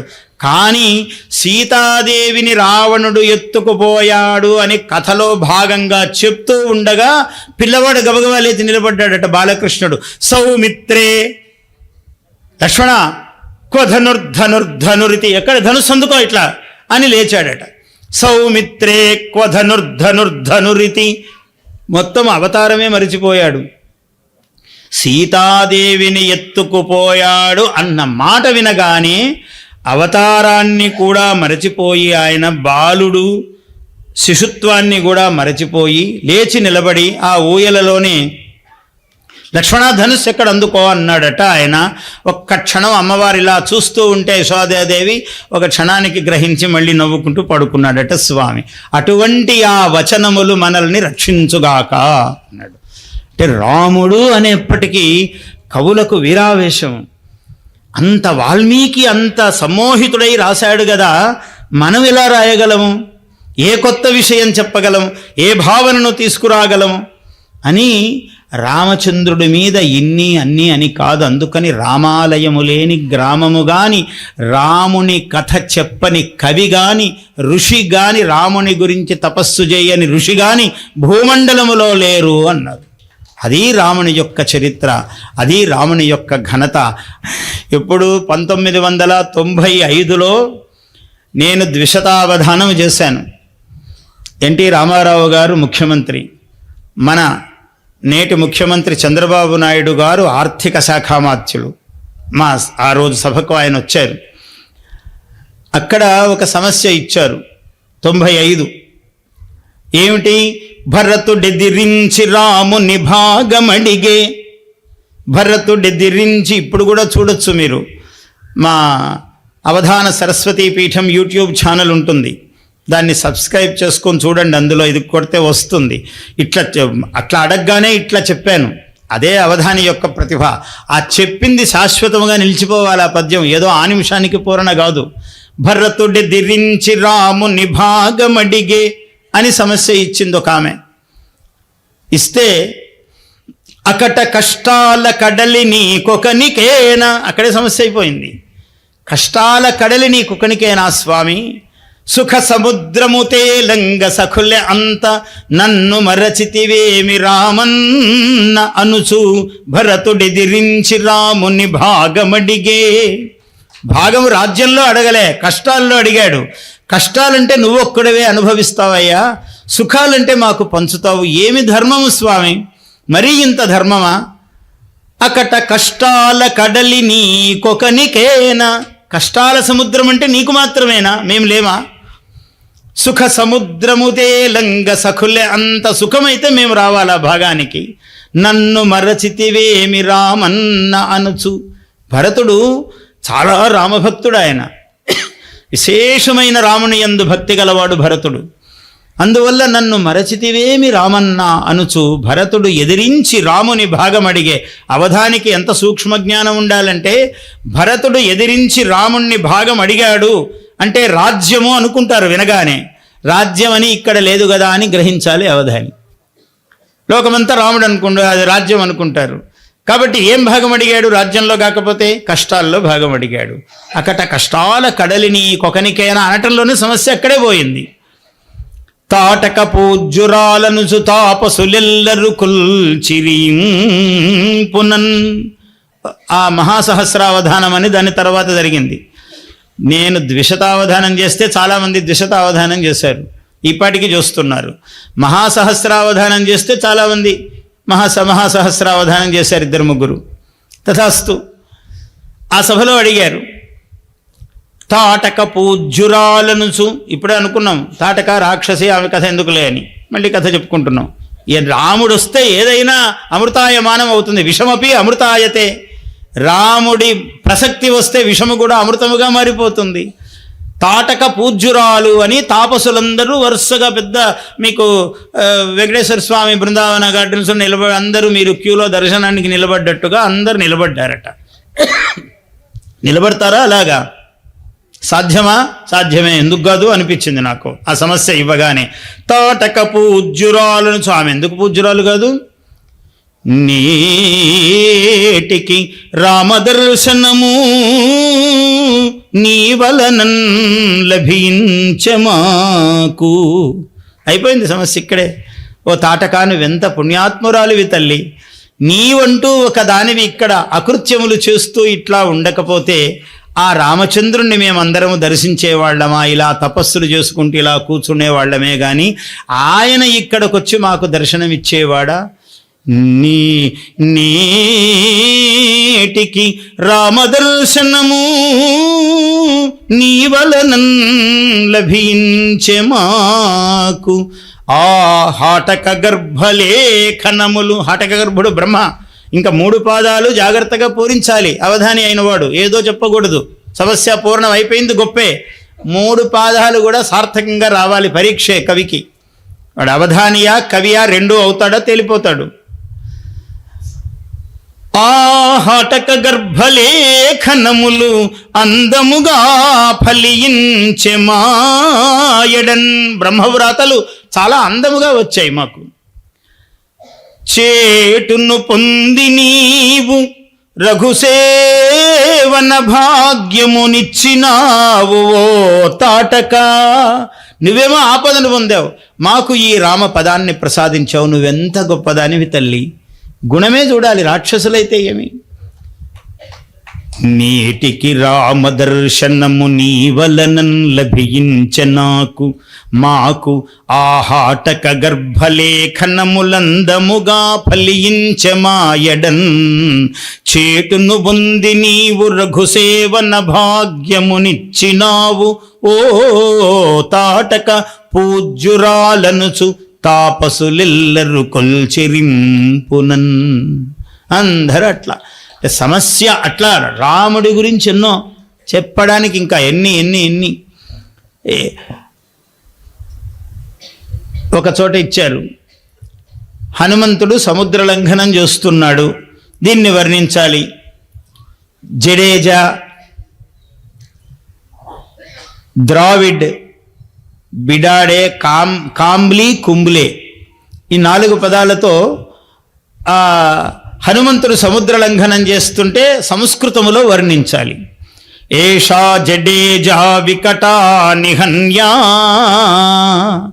జడేజా జడమునందు, జడ పదార్థమునందు సంధ్యా సమయంలో అసురులు పుట్టే సమయం అన్నమాట.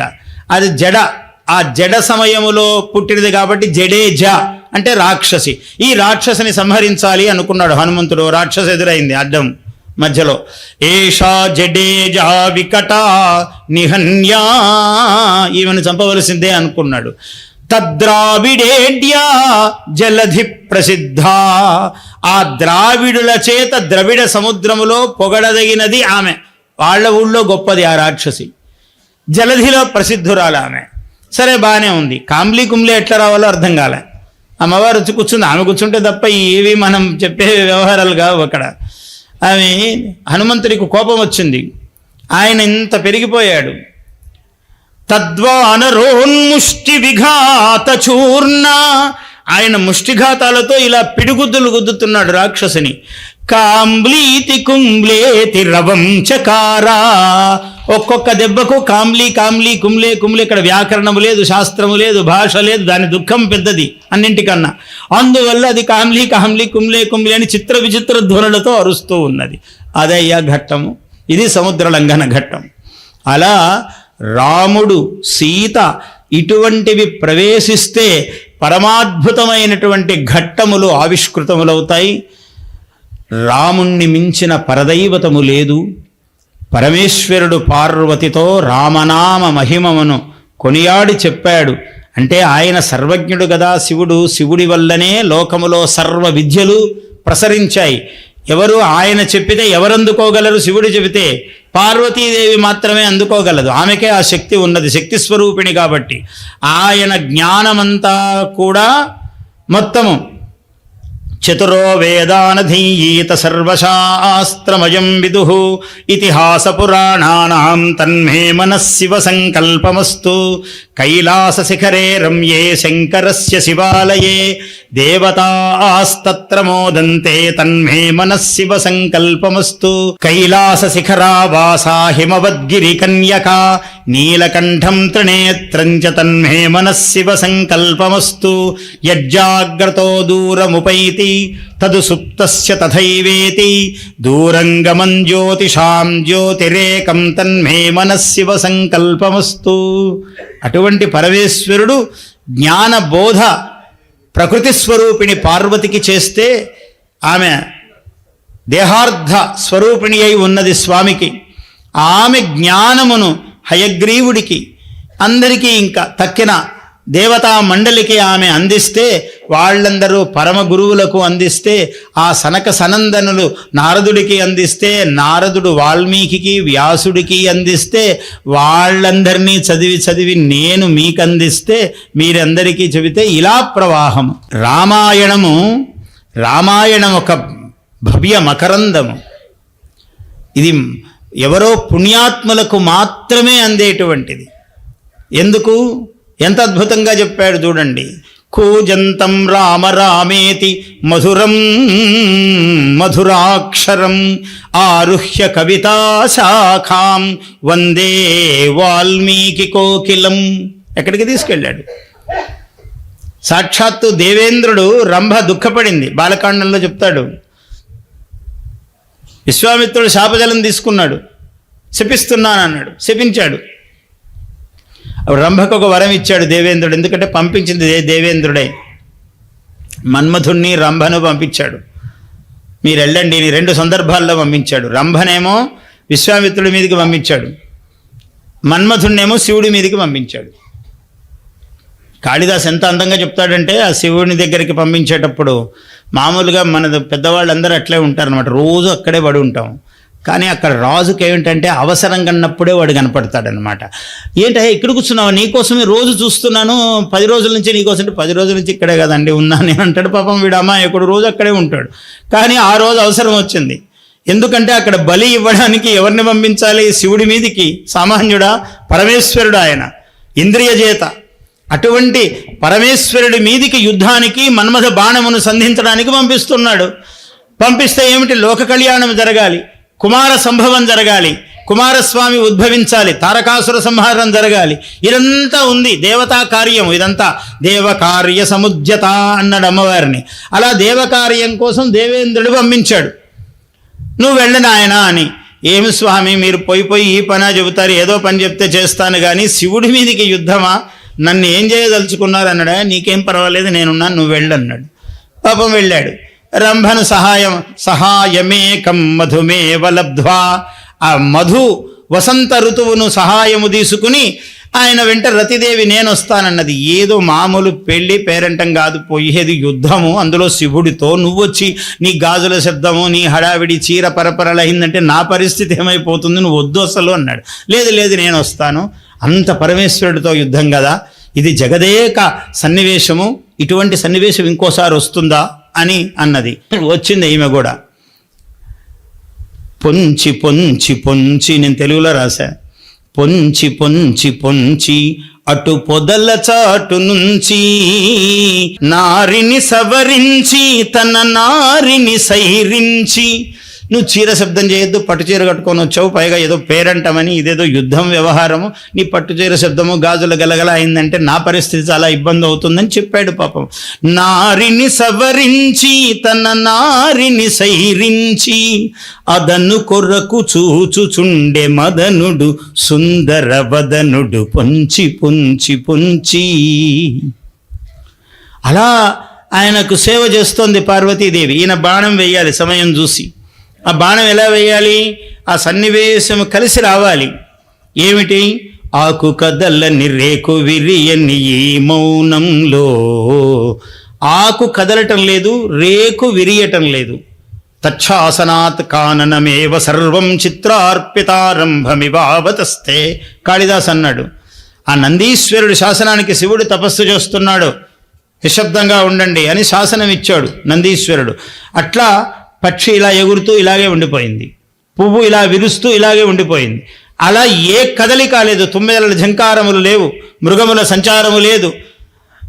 నిష్కంప వృక్షం నిభృతద్విరేఫం మూకాండజం శాంత మృగ ప్రచారం తచ్ఛాసనాత్ కాననమేవ సర్వం.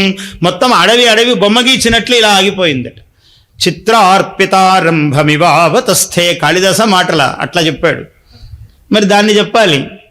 ఆకు కదలని రేకు విరియని ఈ మౌనంలో నింగి నేల 2 పెదవుల నిశ్శబ్దంలో రెప్పపాటు కువడలి ఊపిరిసలికి ఉలికి ఊపిరిసడికి ఉలికే నా ఉనికి ఈ మునికి ఏలా తెలిపేది ఆమె అనుకుంటున్నది. చూశాడు మనవాడు ఇదే సమయం కదా అని సన్మోహనం నామచ పుష్పధన్వా ధనుష్యమోహం సమధత్త బాణం, సమ్మోహనం అనేటువంటి పంచమ బాణమును ప్రయోగించాడు. ఆ పార్వతీదేవి సేవలు చేస్తుంటే ఒక్కసారి మనస్సు చంద్రోదయారంభైవాంబురాసి, ఒక్కసారి మనస్సు చెదిరింది శివుడికి. చంద్రోదయ సమయములో అంబురాసి సముద్రం ఎలా పొంగుతుందో ఆయన మనస్సు అట్లా కదిలింది ఒక్కసారి. ఏమిటి అని చూశాడు.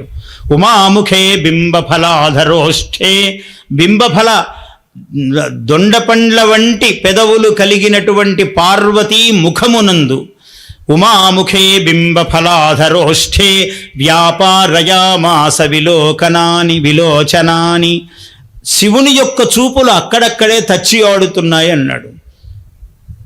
హరస్తు పిన్కించిత్ ప్రతిలుప్త ధైర్య, ఇలా అయ్యాడు కదా. వసీవసిత్వాద్బలవన్ నిగృహ్య, ఆయన పరమేశ్వరుడు. ఒక క్షణం ఇలా మనస్సు కదలగానే ఏమిట్రా నా మనస్సు ఏమిటి అని ఇలా అనుకున్నాడు. ఒక్కసారి బొమ్మముడిపడినది. వసీవసిత్వాత్ బలవన్ నిగృహ్య, ఆయన ఒక్కసారి ఒక క్షణంలో ఇలా ఇంద్రియములను ఉపసంహరించుకున్నాడు. చూసి ఒకడ ఎవడరా ఏమిటి దీనికి కారణమని ఇలా చూశాడు. ఆసీనమాసన్న శరీరపాత్రం, శరీరపాతం. ఇప్పుడు ఆసన్న శరీరపాతుడు అంటే పాపం సమయం కాలము మూడినవాడు ఒకడు కూర్చున్నాడు అక్కడ. ప్రత్యాలీఢపాదుడై బాణం విల్లు పట్టుకొని ఇట్లా కూర్చున్నాడు. ఓహో అనుకున్నాడు. అలా మూడవ కన్ను ఇలాగా క్రోధం ప్రభో సంహరేతి, ప్రభు నీ క్రోధాన్ని ఉపసంహరించు అని దేవతా మండలి అంతా పరిగెత్తుకుంటూ వచ్చాడు. ఇంద్రుడు, మహావిష్ణువు, బ్రహ్మ అందరూ వచ్చారు. క్రోధం ప్రభో సంహరనేతి యావద్గిరః ఖేమరుతాం చరంతి తావత్ సవన్హి భవనేత్ర జన్మ భస్మావశేషం మదనం చకార. ప్రభు అని అరుస్తున్నంతలోనే వీళ్ళ అరుపులు ఒకవైపు వినపడుతూ ఉండగానే ఇక్కడ ఒక బూడిద గుట్ట తయారైపోయింది. కన్ను తెరవటమేమి కాలటమేమి క్షణంలో అయిపోయిందయ్యా అంతా అన్నాడు. భస్మావశేషం మదనం చకార.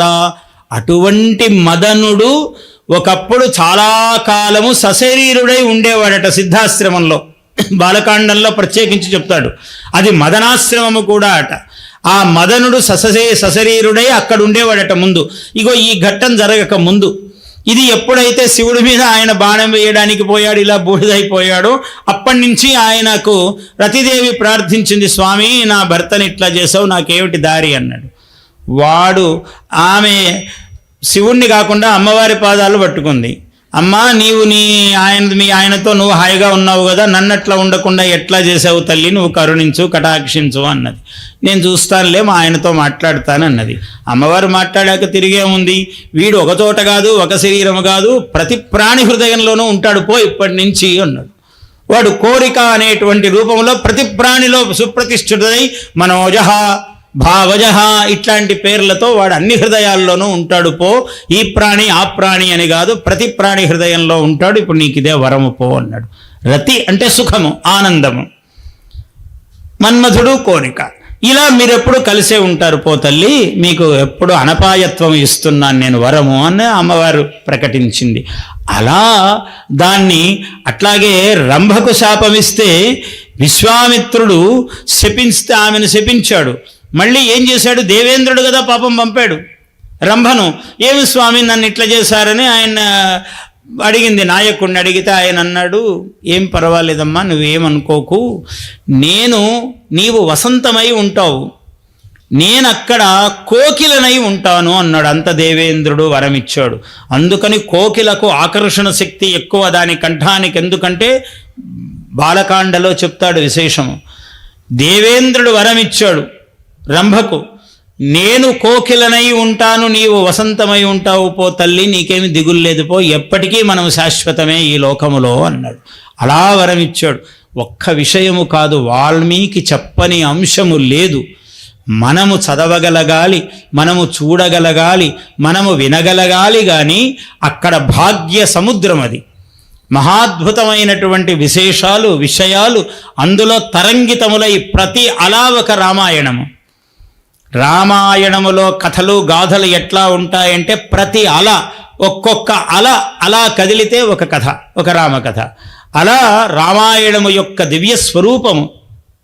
దానికనే అన్ని విధాలుగా నిగమములకు మూలమా నీలములకు నీలమా, నిగమములకు మూలమా నీలములకు నీలమా, కనుల ముందు కదలుతున్న త్రేతాయుగ కాలమా రామా త్రేతాయుగ కాలమా. నిగమములకు మూలము, నిగమాంత వేద్యుడు, వేదాంత వేద్యుడు, వేదవేద్యే పరే పుంసి అని కదా అన్నాడు. వేదవేద్యుడు, వేదము చేత తెలియబదగినటువంటి వాడు ఎవరయ్యా? రామపరబ్రహ్మం అన్నాడు. కాబట్టి వేదవేద్యే పరే పుంసి జాతే దశరథాత్మజే, అటువంటిది వేదము రామాయణం అన్నాడు. నిగమములకు మూలమా నీలములకు నీలమా, ఆయన నీలము ఇంద్రనీలములకు ఇంద్రనీల సహస్రస్వరూప నీలం, ఆయన ఒక్క నీలము కాదు. అందువల్ల నీలములకు నీలమా, కనుల ముందు కదలుతున్న త్రేతాయుగ కాలమా. రాముణ్ణి గురించి చెప్పుకుంటే మళ్ళీ త్రేతాయుగం అంతా మన కళ్ళ ముందు ఆవిష్కరింపబడుతుంది. కనుల ముందు కదలుతున్న త్రేతాయుగ కాలమా, అటువంటి వాడు రామచంద్రుడు. రామచంద్రుడు అన్న మాట తీసుకుంటే రామ అందరు చెప్తారు, చాలామందికి ఇష్టం ఉండదు ఇట్లా వ్యాఖ్యానం చెబితే, కానీ మహాత్ములు చెప్పారు, మనం వినాలి. మన ఇష్ట అయిష్టాలతో సంబంధం లేదు, ఏది పరమ రమణీయమో దాన్ని మనం స్వీకరించాలి. ఏమీ లేదయ్యా, రాముడు ఎందుకు పేరు పెట్టారు అన్నాడు. ఆయన రమయతీతి జగద్ రమయతి ఇది రామ అన్నాడు. ఇది లోకమంతా తెలిసిన మాట, ఇంకా విశేషం ఏమిటయ్యా అన్నాడు. ఏమి లేదయ్యా, ఇద్దరు మహాత్ములు లోకంలో ఒకరే ఇద్దరుగా ఉన్నారు. ఒక ఆయన శివుడు, ఒక ఆయన విష్ణువు. ఈ విష్ణువుకేమో అష్టాక్షరీ నామము, నమో నారాయణాయ, ఓం నమో నారాయణాయ. శివుడికేమో పంచాక్షరం, ఓం నమశివాయ, నమశివాయ 5 అక్షరాలు, నమో నారాయణాయ 8 అక్షరాలు. బాగుంది. నారాయణాయ నమః, ఇక్కడ 2వ అక్షరం తీసుకున్నాడు. రా తీస్తే ఏమైందండి అంటే, రా తీసేస్తే అర్థం పోతుంది, నాయ నాయ అని వస్తుంది. నా అయ నాయ, ఇది దారి కాదు. బోర్డు పెట్టేసరి దారి కాదు, పక్కకి వెళ్ళండి అని. అంటే ఇది అయనము, ఉత్తమమైన మార్గం కాదు, అసలు దారే కాదు అన్నాడు. నాయ నాయ అన్నాడు. రా తీస్తే ప్రాణం అక్షరం, అందుకని నారాయణాయలో రా తీశాడు. నమశివాయ, ఈ నమశివాయలో 2వ అక్షరం ప్రాణం మహా తీశాడు. రా మహా తీస్తే ఏమవుతుందండి? నా శివాయ, శుభం కాదు అన్నాడు. అక్కడ చూడండి, అది శుభం కాదు, ఇది దారి కాదు అన్నాడు. ఈ 2 ఉంటేనే 2, శుభము దారి. అయనాయ విద్యతే, ఆ మంత్రం యొక్క మూలార్థము. ఆ అయనము అదే రామ అయనం, అదే రామాయణం. విశేషం ఏం చెప్పాలి అంటే, గత సంవత్సరం సరిగ్గా ఇదే సమయము రామాలయ అయోధ్య రామ ప్రతిష్ఠ, బాలరామ ప్రతిష్ఠ జరుగుతున్న సమయంలో నేను తెలంగాణలో హైదరాబాద్లో భాగ్యనగరంలో ఉన్నాను కాబట్టి మొత్తం తెలంగాణ రాష్ట్రము పక్షాన ఏకైక అవధానిగా, విద్వాంసుడిగా నాకే ఆహ్వానము లభించింది రామానుగ్రహముగా. నేను అక్కడ మొట్టమొదట కూర్చున్నాను. ఇలా మీరెట్లా కూర్చున్నారో రాముడికి ఎదురుగా, మోడీ గారికి ఎదురుగా నేను కూర్చున్నాను. అటువంటి అగ్రపీఠం ఇచ్చి గౌరవించారు. అది కేవలము రామానుగ్రహం. నేను ఏ మూల ఉన్నా చాలు అనుకున్నా. మా అల్లుడు అన్నాడు, రాజీవ్ మామయ్య వివివిఐపి అని రాశారు అన్నాడు. ఇన్ని వీలా అనుకున్నా, అదే వీలయ్యింది నాకు.